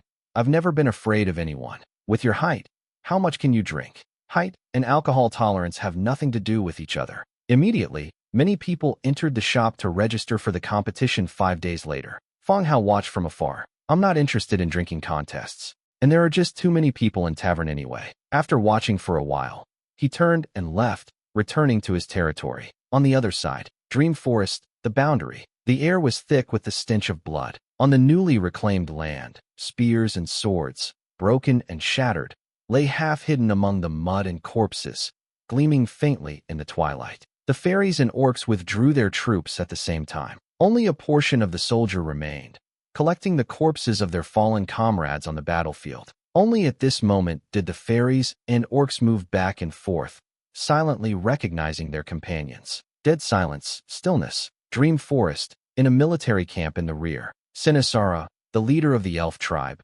still sits in the head position as an oak tree woman. Below are a group of fairy generals. After a brief silence, Sinisara spoke up. "How was your day?" "Fairy hero," Hiller said.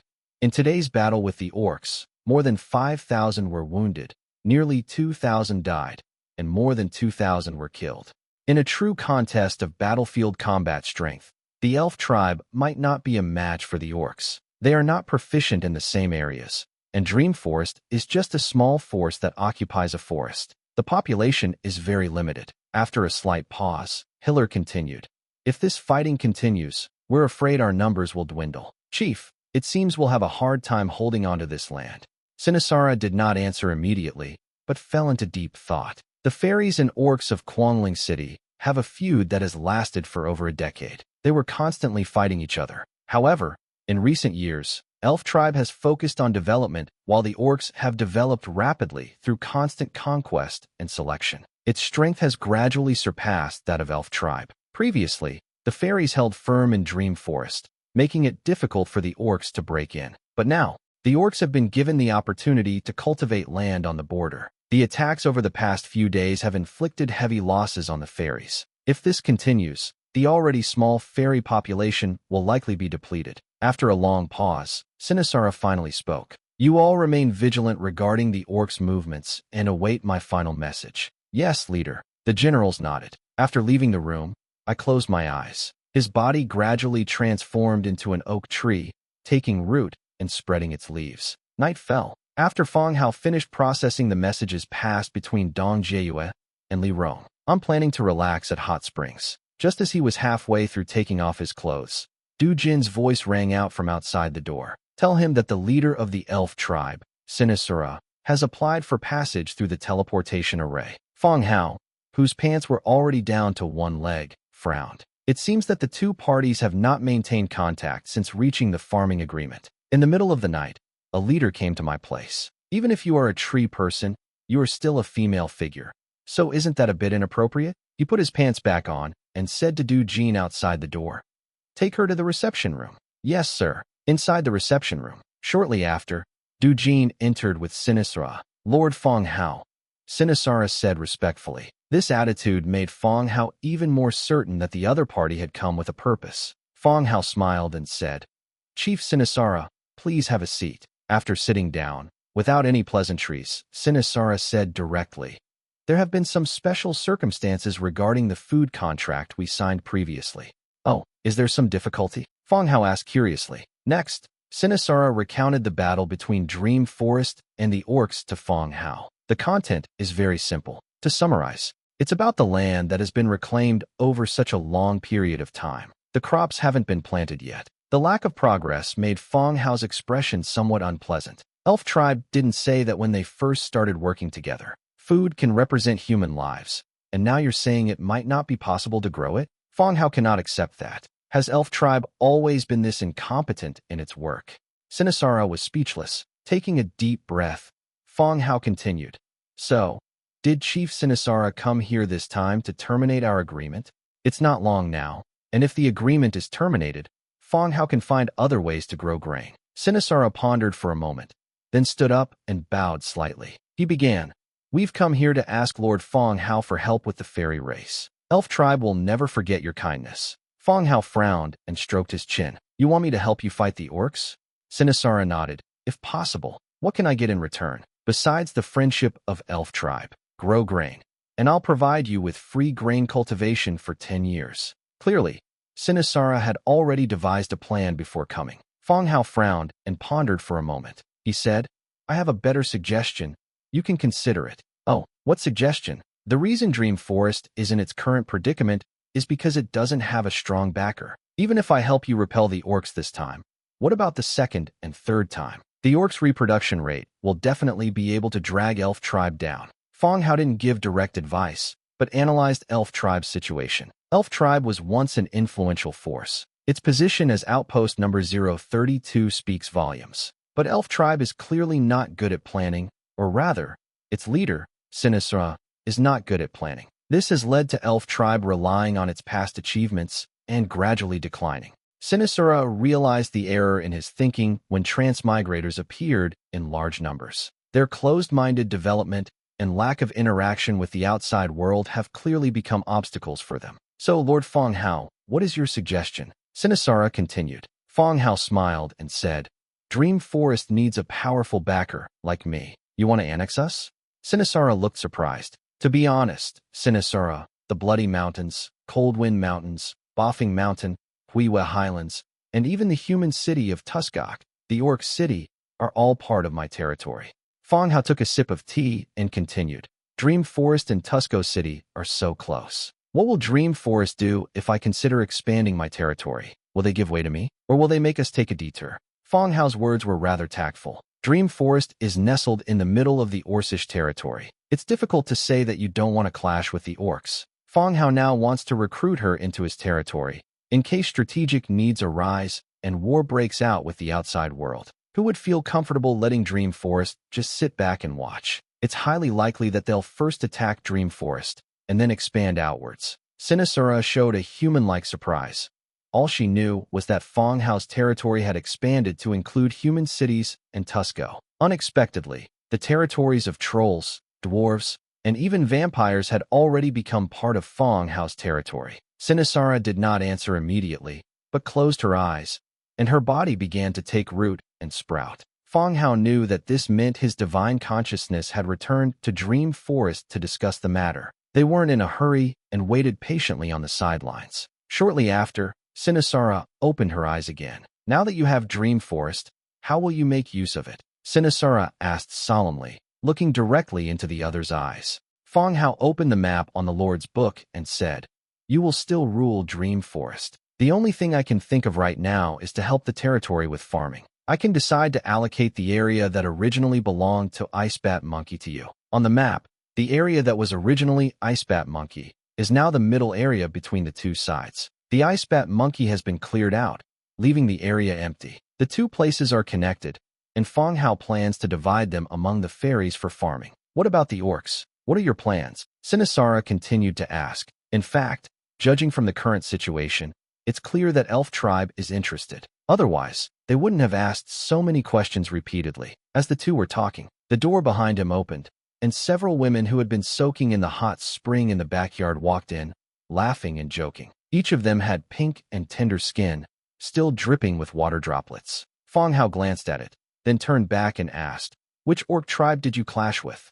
from Quangling City. Among the orcs, those factions with city in their names are all quite powerful. Previously, Tusco was the ruler of that region, and all the surrounding tribes, large and small, had to obey the city lord's orders. I heard Sinisara mention the name Quangling City, and Jia, who was about to go upstairs, stopped in her tracks. He walked to the side and sat down next to Fang Hao. Red General, the parrot, flew over from somewhere and landed on Njia's shoulder. Fang Hao ignored him and said, "If Dream Forest becomes a subordinate territory, I will arrange for someone to talk to Quangling City about this. If they don't intend to resolve this peacefully, I will arrange for the army." Having received a reply, Sinisara closed her eyes again, and her body began to sprout. And Jia, standing nearby, asked, "What happened to Quangling City?" "Quangling City is attacking Dream Forest. An elf tribe is asking us for help." "What? You know about Quangling City?" Fang Hao asked curiously, and Jia fed the parrot some dried fruit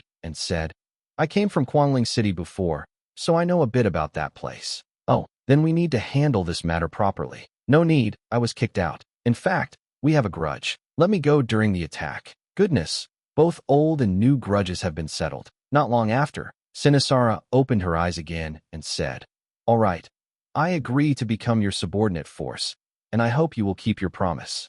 Fang Hao smiled and said, "Of course, Dream Forest will only get better and better. Let's go. Let's settle this tonight." Good. Dimitrika was summoned. With the two of them, they followed Sinisara to Dream Forest.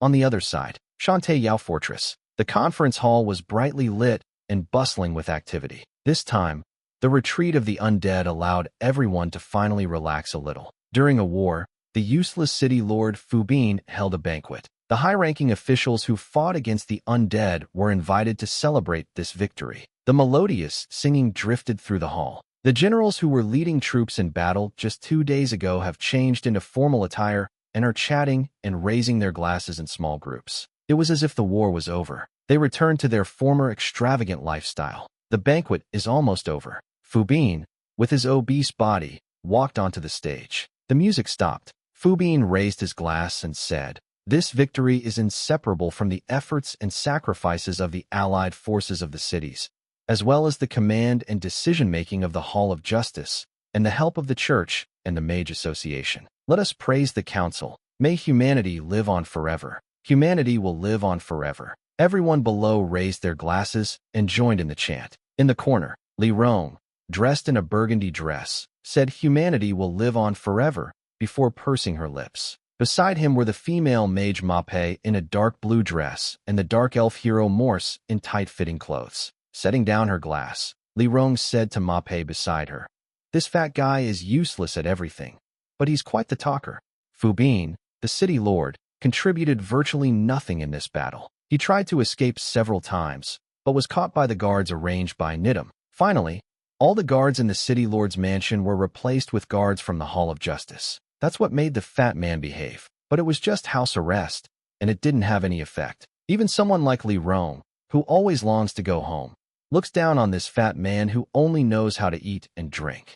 That's just how these nobles are. You'll get used to it, Mape said with a sneer. It seems that this female mage doesn't identify with the nobility, even though she herself was a noblewoman. When we get back, the council will definitely hold this fat man accountable. How can someone so incompetent be the city lord? It's simply outrageous. Li Rong picked up his wine glass again and took a sip, saying with dissatisfaction. Mape said softly, "So what? According to the Federation's system, each city is self-governing. No matter how incompetent or useless he is still the inherited city lord. Besides, we won this war. Just remove him from his position. If the Hall of Justice can put him under house arrest, why can't they just remove him from his post?"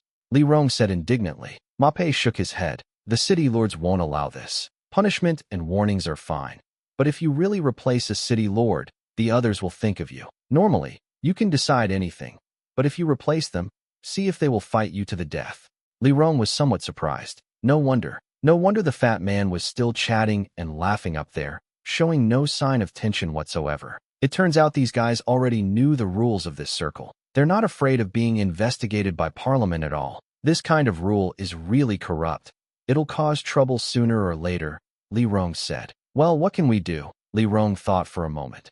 What's missing is someone with the courage to shatter all these rules. Maybe there is. but we might not live to see it. The two were talking in hushed tones when a servant approached from a short distance away. After bowing slightly, he said, "My two esteemed mages, the city lord requests your presence." "We were just talking about this fat guy. Someone has been arranged to invite them now." "All right, lead the way," Mape said. The servant nodded and led the three of them toward a side corridor. Finally, it stopped in front of a room. He gestured for the three of them to go inside. Enter the room. There weren't many people in the room, apart from the city lord, Fubin. Also, 3 church bishops, Saint Suhaid. The Hall of Justice members were not present. Nidam was on the front lines, still directing the battle. "Mage Mape, Mage Li Rong, please sit down. We were just talking about the association." Fubin's face was all smiles, his fat jiggling. Mape smiled and greeted everyone present. The Mage Association holds a certain status, but its influence is definitely not as great as that of the church. In particular, the bishops present should naturally be treated with some respect. Mape and Li Rong sat down to the side.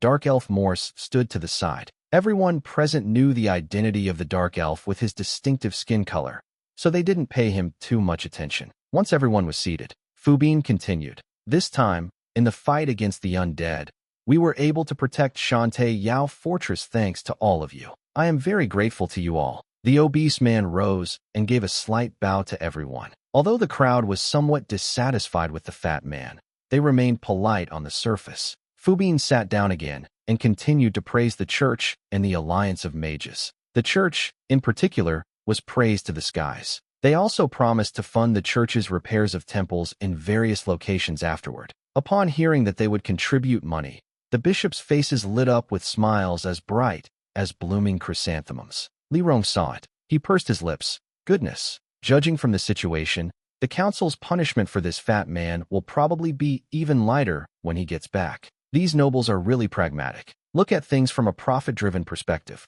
However, it must be said that the church played a very important role in this war against the dead, especially several bishops, summoning angel projections, a giant cross, and so on, throwing out a jumble of random skills. The damage to the undead is also significant. Ordinary undead, hordes of death, high-ranking undead, and even the undead hero all rely on these few bishops for support. But that's only enough to hold the line if the fighting continues. The Human Federation will still lose. It was the vampires' attack that forced the undead to retreat and prevented a tragedy from occurring. After speaking with several bishops, Fubin then began praising the Mage Association. They also need to fund the construction of a new magic base for the Mage Association. Mape, who had just been cursing the other party as incompetent and useless, now had a smile on his face. This made Li Rong purse her lips again. This time, the greatest contributor is still Saint Suhaid. The intelligence he obtained allowed the Federation to achieve the final victory. Fubin changed his target and began to praise Suhaid. Suhaid smiled and said, "This is all I should do, and it was all arranged by the Archbishop and several bishops. I don't have the ability to do this." "Hey, everyone has witnessed Saint Suhaid's abilities. Don't be too modest," Fubin continued. The two chatted for a while. The group started chatting, mainly about what would happen after their return journey. The atmosphere was rather relaxed. At this moment, Suhaid suddenly spoke up. "Miss Li Rong, what are your plans after you go back?" Li Rong frowned, then quickly relaxed, putting on a smile, and said, "What else can I do? Go back and manage my own city, and continue learning magic from the association." "Yes, indeed. Once we get back, we'll return to our peaceful lives," Suhaid said, then changed the subject. "I've heard that Miss Li Rong's territory is developing quite well. Would you be interested in joining my alliance? The council is currently trying to unify the transmigrators within the Federation, and I will be in charge of that." Li Rong's smile vanished instantly, and she looked at Suhaid with some surprise. Unite all transmigrators within his territory and bring them into his alliance. Li Rong glanced at the bishops and Mape beside him, noticing that none of them showed any particular expression. It seems this is true. Moreover, those inside were already aware of this, but the war came so suddenly that it was not carried out. Now that Suhaid's position in Parliament has risen, he is naturally in charge of unification matters. The federal territory is quite large, and the survival rate of transmigrators within it is also higher. The number of people will obviously be quite large. At that time, all transmigrators within the territory will be under his command. Wouldn't that create a federal version of Fang Hao? This is a very terrible thing, especially her. Not to mention her feud with Suhaid. She already has Fang Hao's backing. So how could she possibly join Suhaid again? If Suhaid knew, she would have joined Fang Hao. Given Suhaid's cunning, once he has unified the transmigrators, the first thing he will do is kill her. What kind of bullshit idea did Fang Hao come up with? They've put the enemy in such a high position. Now they're going to sit on her and kill her. A series of thoughts flashed through his mind, and a smile returned to his face. He replied, I need to speak with my mentor, Jijilia, about this. If she doesn't object, I'm naturally willing to join your alliance. Suhaid laughed heartily. Haha, that's great. We'll be family then, and we should visit each other more often. There's another meaning to that statement. In the church, those holding the positions of bishop and above are subject to celibacy. In other words, they cannot get married. But this does not mean that they did not have women or maids serving them. Therefore, the bishops heard Suhaid's words but said nothing. Li Rong felt extremely aggrieved. She felt threatened, and before the war even started, Suhaid humbled himself and came to her. This signifies that transmigrators should help each other, and that they hope Li Rong's hero can save his life in times of danger. But now, the war is over, and the church's high-ranking officials are present. Suhaid once again revealed his true nature. Yes, we should definitely move around more, Li Rong replied with a smile. Suhaid was even happier to receive a response. He became the biggest beneficiary of this battle. After returning home, their future looked even brighter. The room wasn't big. It was mostly filled with mutual flattery and back-scratching. The atmosphere was quite nice. Just when the atmosphere was quite pleasant and everyone had smiles on their faces. But then hurried footsteps came from outside the door. With a bang, the door was pushed open. Everyone was startled. Fu Bin's expression changed drastically. What's going on? The undead have entered the city. His first thought was that the undead had attacked. Guards hurriedly explained. No, a coalition general and the third madam were murdered in the park. What? Everyone was stunned. 2 people were murdered in the park in the middle of the night? It was not uncommon among the nobility for men and women to meet secretly in the park after banquets. Everyone immediately understood what had happened. Fu Bin's face turned green, and his chest was filled with rage. But how come they were all killed during their secret rendezvous? Just as everyone was frowning and thinking, screams came from outside again. A large number of men rushed in, and the head guard whispered, Lord, sirs, undead assassins were discovered during the banquet. The number is unknown, and several sirs have been assassinated. Everyone's expression changed drastically. The dead have entered. Li Rong subconsciously leaned closer to Morse. Just as Fang Hao had said, the undead began assassinating officials. At banquets like this, it's practically a one-pot feast. The church's temple knights and the mage's guards also rushed in one after another. They protected their respective adults. One of the bishops spoke up. Send the city lord back to his room and protect him. The rest of you, head to the hall and eliminate the assassins.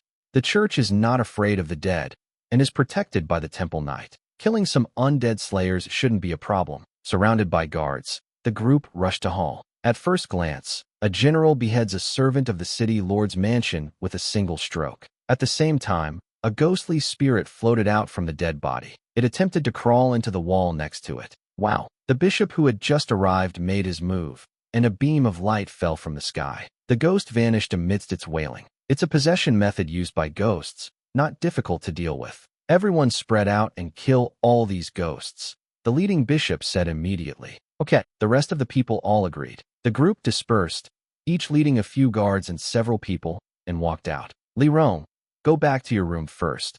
Close the door and don't come out. You can't be of much help here, Ma Pei instructed. Ghosts are undead that are not high level, but they are very difficult to deal with. Not only can they possess corpses, but they can also pass through walls, and physical attacks do very little damage to them. A mage of Li Rong's caliber has a physical body close to that of an ordinary person, making him vulnerable to danger. Okay, be careful, Li Rong said. Go back quickly. Morse is here to protect you. You'll be safe. Good. Ma Pei and his guards headed off in one direction, while Li Rong also left with Morse. On the way back, all I could hear were screams and cries for help. The current situation, it was somewhat different from what Fang Hao had expected. It was indeed an assassination, but it was a random assassination. Being able to kill someone at the highest level was a stroke of luck. If you can't kill them, try to kill as many other people as possible. Fortunately, there were few civilians left in the city, so there wasn't a large-scale death toll. Close the door. Morse checked the room and confirmed that there was no danger. The two sat in the dark in the room, without turning down the nightstone chandelier. I just sit there. Don't worry. There shouldn't be any danger here, Morse said softly, seeing that Li Rong was upset. Li Rong stared blankly at her toes for a moment before speaking. Do you think it would be reasonable for Su Hei to die at this point? Morse was taken aback, but then he understood the meaning behind the words. The answer was, that's very reasonable. Li Rong smiled. Help me kill him, so that no one suspects us. Then, you're safe. It's okay, I'll hide. This is our last chance to kill him, Li Rong said seriously. Morse hesitated for a moment. Li Rong said, trust me this once. I'm really fine. Finally, Morse nodded and asked, how do you want him to die? A death like an assassination would be better. Understood. Hide in the closet and don't come out until I return, Morse said. Good. Li Rong hid in the closet, and Morse's figure disappeared into the night. Dream Forest, removed from teleportation array. They were already deep in the forest, where huge trees, as if alive, stretched out their branches, hanging with night stones. The light illuminated a path leading deep into the forest. Welcome to Dream Forest. All around was quiet. The sound of the branches twisting and the chandelier swaying was exceptionally clear. Various plants and sturdy trees were scattered all around. The branches hanging from the nightstone swayed slightly, illuminating a path leading deep into the dense forest. It felt like entering a primeval forest filled with a magical world, dangerous and mysterious. Welcome to Dream Forest, Sinisara said softly. Yes, it's a beautiful place, Fang Hao praised. The air is fresh, which is really nice. But the night was too quiet, and we were deep in the dense forest. It's a bit scary. Thank you, please follow me. Sinisara led the way, heading inside. We walked along a forest path. A slender wooden bridge appeared ahead. Fang Hao suddenly remembered a story that the goblin Moru had told him. At that time, Moru mentioned that there was a special little bridge in Dream Forest. If you are a bad person, you will leave black footprints when you step on this wooden bridge. But if you're a good person, the footprints you leave behind are blue.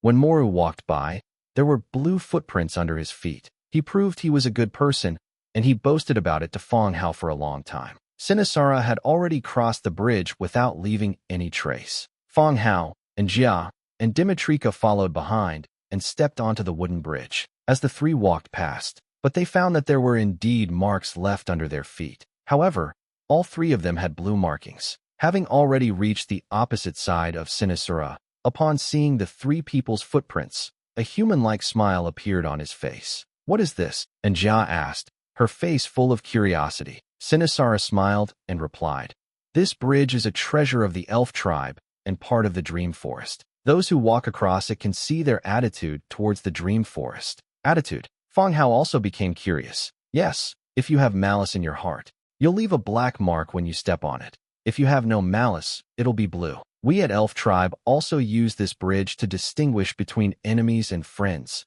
Sinisara explained. This explanation differs somewhat from that of the goblin Moru. Moru said it was about judging good people and bad people. Bad people are black footprints. Good people are blue footprints. At the time, Fang Hao asked him what criteria he used to judge good and bad people, whether it was racial influence or faction. It's hard to have a standard for judging whether someone is good or bad. The explanation of Sinisara is now much easier to understand. When you step onto this bridge, whether you harbor ill intentions towards Elf Tribe is the standard for judgment. Fortunately, Fang Hao didn't have any intention of harming Elf Tribe.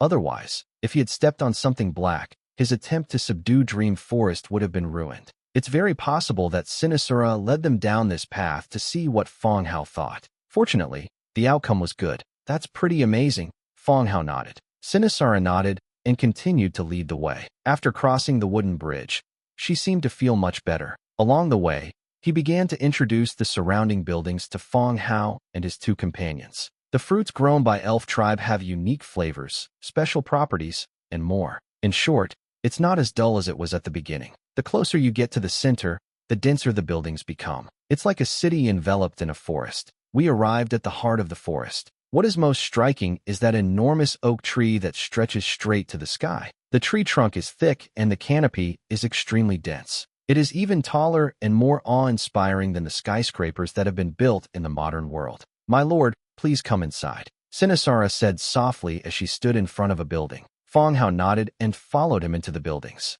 The buildings are not large, about the size of a conference room. Several senior executives from Elf Tribe were already seated there. Upon seeing Sinisara enter with Fang Hao and the others, they all stood up and bowed. "Please have a seat," Sinisara said. After Fang Hao and the others sat down, Sinisara continued, "Lord Fang Hao has arrived and will soon become the new Lord of Dream Forest." "Yes, leader," the fairies nodded in response. Clearly, these matters had been agreed upon in advance and require no further explanation. Fang Hao hadn't expected this procedure, so he could only think of a few words before speaking.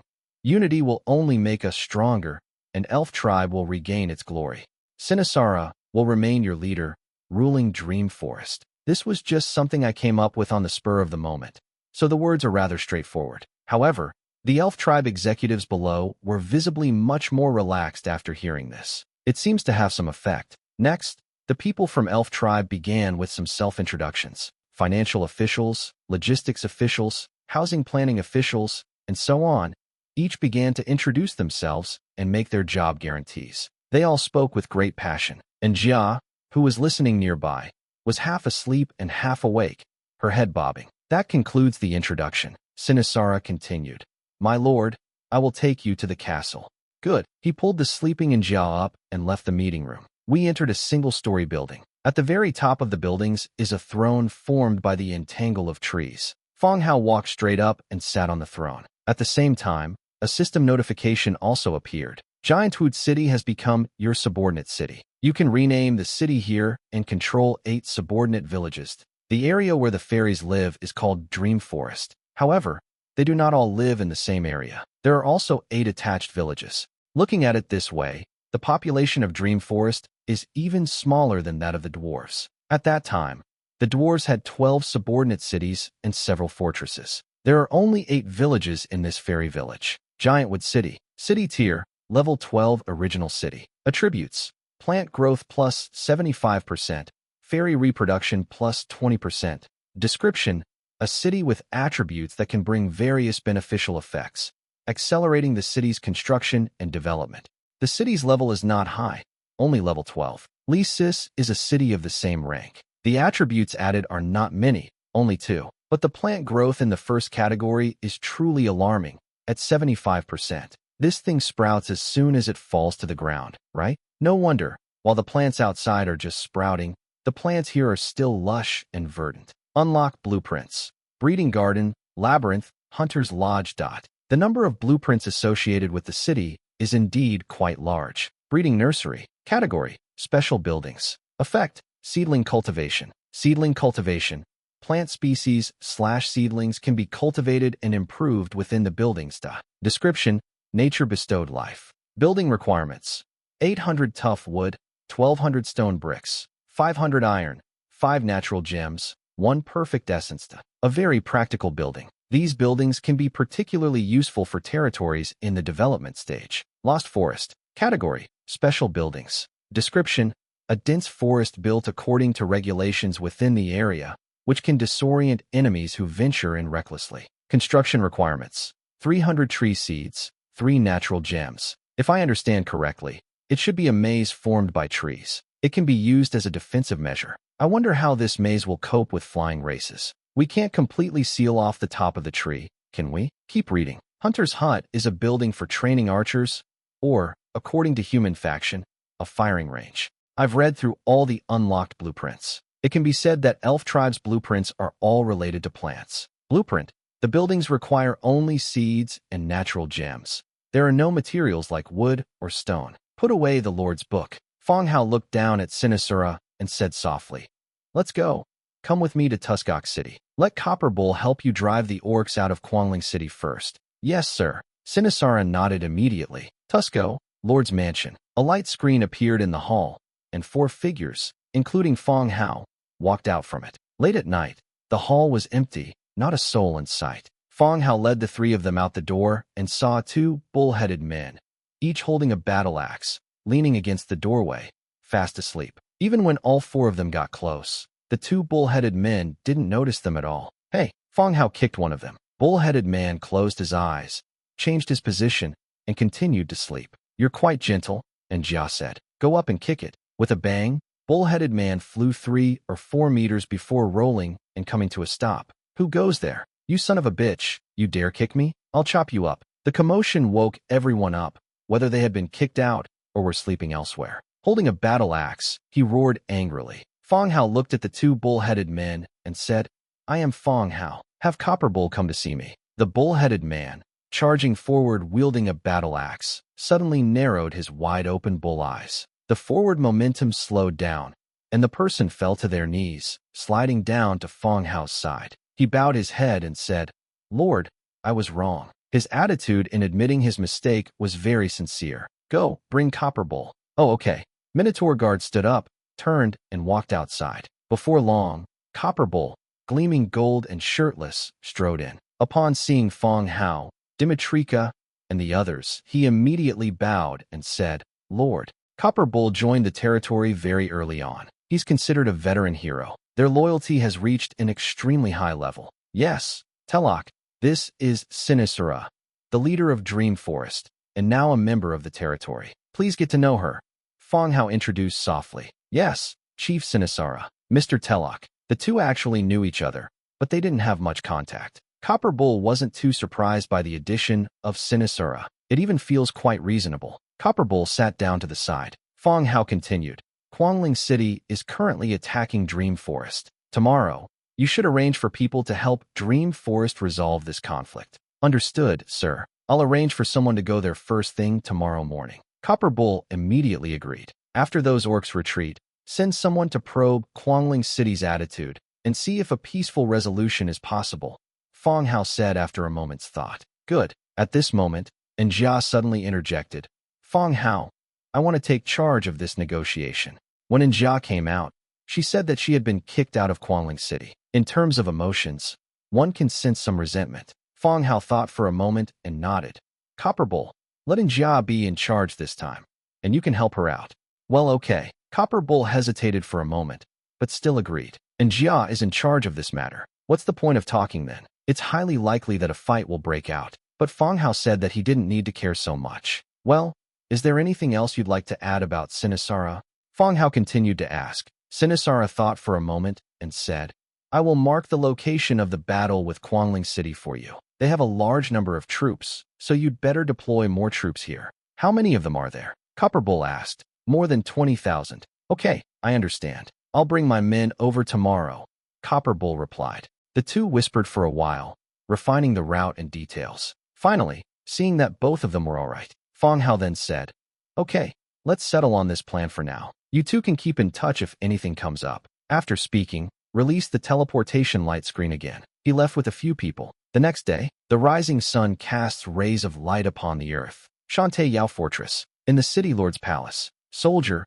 clad in armor, went in and out of the city lord's mansion. The body was moved out and laid flat on the open ground in the courtyard. No one expected that Otis would arrange an assassination at the end. The corpses were covered with white sheets printed with church symbols. They were arranged in a long, narrow row. There were more than 10 corpses. Li Rong made a rough identification. Unable to find the target he was looking for, he glanced at Dark Elf beside him. The latter nodded slightly, without saying anything more. At that moment, the door to the side opened. Several high-ranking members of the Alliance came out from inside. Mape spotted Li Rong not far away and waved for her to come over. Li Rong walked over quickly. Mape led her aside and said in a low voice, Su Haid has been killed. What? Li Rong looked surprised and added, How is that possible? Mape nodded and said, In the morning, the church people went to his room to look for him and found him dead. Several temple knights who were responsible for protecting him were also dead. The bishops were furious and demanded that the Federation attack Otis' great necropolis. Is it that serious? It is indeed quite serious. Su Haid was trained by the Archbishop, and given the abilities he demonstrated this time, he is very likely to become the next Archbishop. The war is over, but he has been killed. How will they explain this to the Archbishop when they return? How can they not be anxious? Mape said. Li Rong only knew that Su Haid was a saint, but she didn't expect him to have such a high status. He was trained by the Archbishop. What a pity. He was so outstanding. He made such a great contribution this time. He would definitely have received a lot of rewards when he got back, but he died here in the end. Li Rong said regretfully. You'll stay by my side during the day, and don't come out of your room at night. I'll arrange for more guards to protect you. Ma Pei continued. Okay.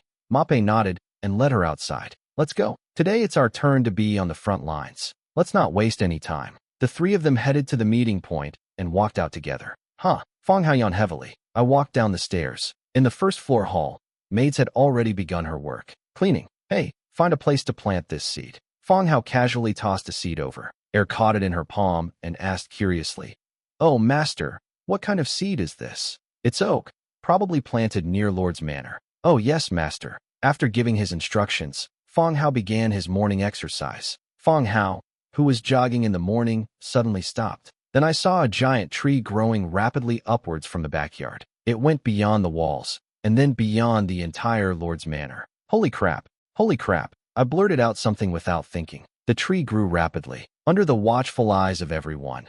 It grew to the height of a 5- or 6-story building, began to sprout branches and leaves, and grew into a lush canopy. Wait until the oak trees grow up. A green ripple spreads out from the oak tree. It spread throughout the entire city. The next second, in the flower bed, tender shoots the size of fingernails have just broken through the soil and are growing at a speed visible to the naked eye. Lush and verdant, it has grown into a dense thicket of flowers. In the blink of an eye, the flower bed had blossomed, emitting a faint fragrance. Continue looking around. The trees lining the road have also begun to sprout green leaves. The moonflower grass planted by the deer in the flower bushes, big and small, has broken through the ground and grown slender flower stems. The entire territory seemed to have entered the height of summer, lush and green. The oak tree, once planted, actually had this effect. All the plants in the entire city were affected. This can save a lot of money. He remembered that Rebecca had mentioned it when she took him to her best friend Olivia's prom.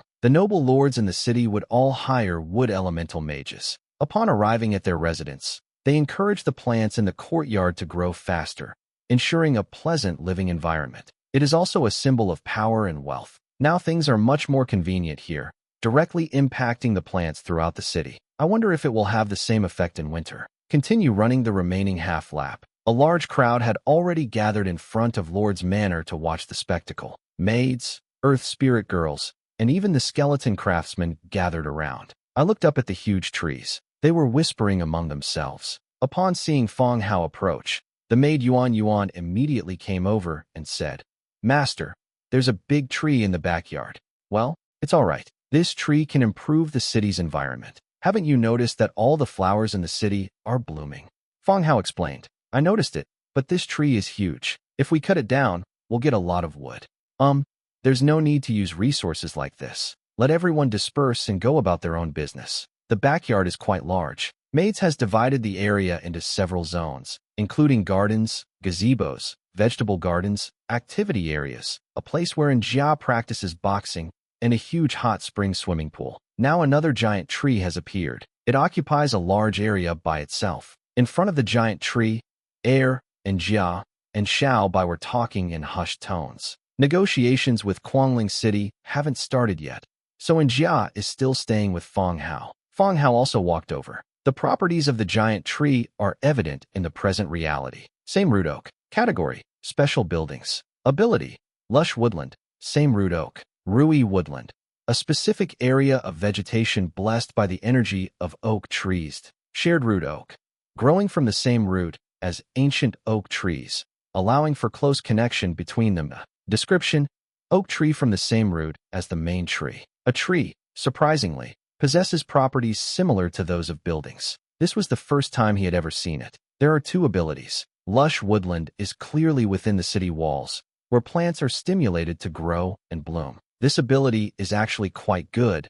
The environment is very important for a territory. Now, this place is becoming less and less like a necromantic territory. The second ability is oak tree. According to Fang Hao's understanding, it is very likely that it is related to the even taller giant tree in Dream Forest. However, its specific function is still unclear. Let's see if we can find it later. Master, this tree is amazing, Air said. The tree grew before the three of them size, and then all the flowers and plants in the garden began to grow. The environment will be much better now. This is an oak tree from Elf tribe, so it's normal for it to have some special abilities. Fang Hao explained with a smile. Oh, Elf tribe. Air nodded. With this oak tree, These flowers and plants won't die so easily. That's great. After chatting with Air and the other two for a while, Fang Hao walked out of Lord's Manor again. Air also went to prepare breakfast. On the other side, Otis' great necropolis, Blackhorn City. King Otis sat enthroned on the bone throne. Empty pupils scanned the group of undead officials below.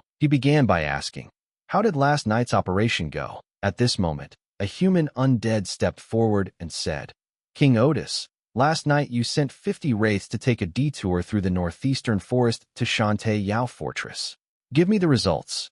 Otis interrupted impatiently. "The information from Faceless One's hut says that more than 20 people were killed, including a church saint among the dead," the spirit replied. "Oh, you even killed a saint. Not bad." Otis was also somewhat surprised. "Yes, Your Majesty, the assassination was very successful. There will be some internal chaos for a while, which will buy us time to withdraw our troops." The ghost wasn't a high-level undead, and there was no way it could assassinate any high-ranking members. But being able to kill a saint was a truly unexpected bonus. Otis nodded, indicating that the person should go back first. Then he continued, "How's it going over there, Vampire Army?" The moment the question was asked, the entire room fell silent. "Wang Haimin, you speak," Otis called on him. At that moment, a human stepped out from the crowd of the dead. He was in his 40s, with a sallow complexion, and a lord's book hung from his waist. If Fang Hao were present, he would have noticed that the appearance of the other party's lord's book was the same as his own. This Transmigrators also includes Undead faction. Wang Haimin stepped forward, pondered for a moment, and said, "Your Majesty, news has come back from the fortress at the front that the vampire army captured another fortress yesterday." Splash! The spirits around them began to whisper among themselves. The sound of bones grinding together echoed throughout the entire hall. When did sieges become like strolling through the streets? One per day. How did the vampires in the north suddenly unleash such power? Bang! Otis slammed his hand heavily on the back of his chair, and the entire room fell silent. Wang Haimin continued, "The transmigrators stationed at the front have taken some photos, which we are about to show Your Majesty.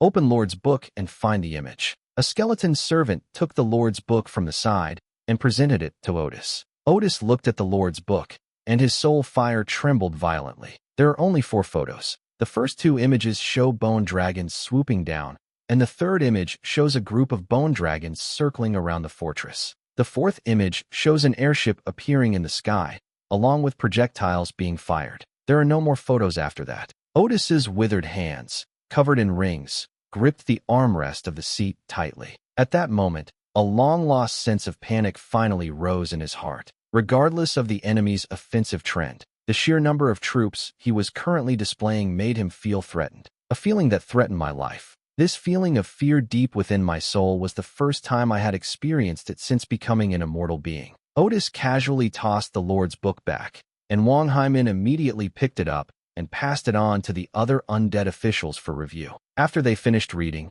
all the spirits showed signs of unease and panic. The enemy possesses bone dragon and airship. What do you all think we should do? Otis asked. After a brief discussion below, an orc skeleton stepped forward and said in a deep voice, "My king, what we need to do now is to buy time. To buy time until the army withdraws from the south. I need a method." The orc skeleton continued.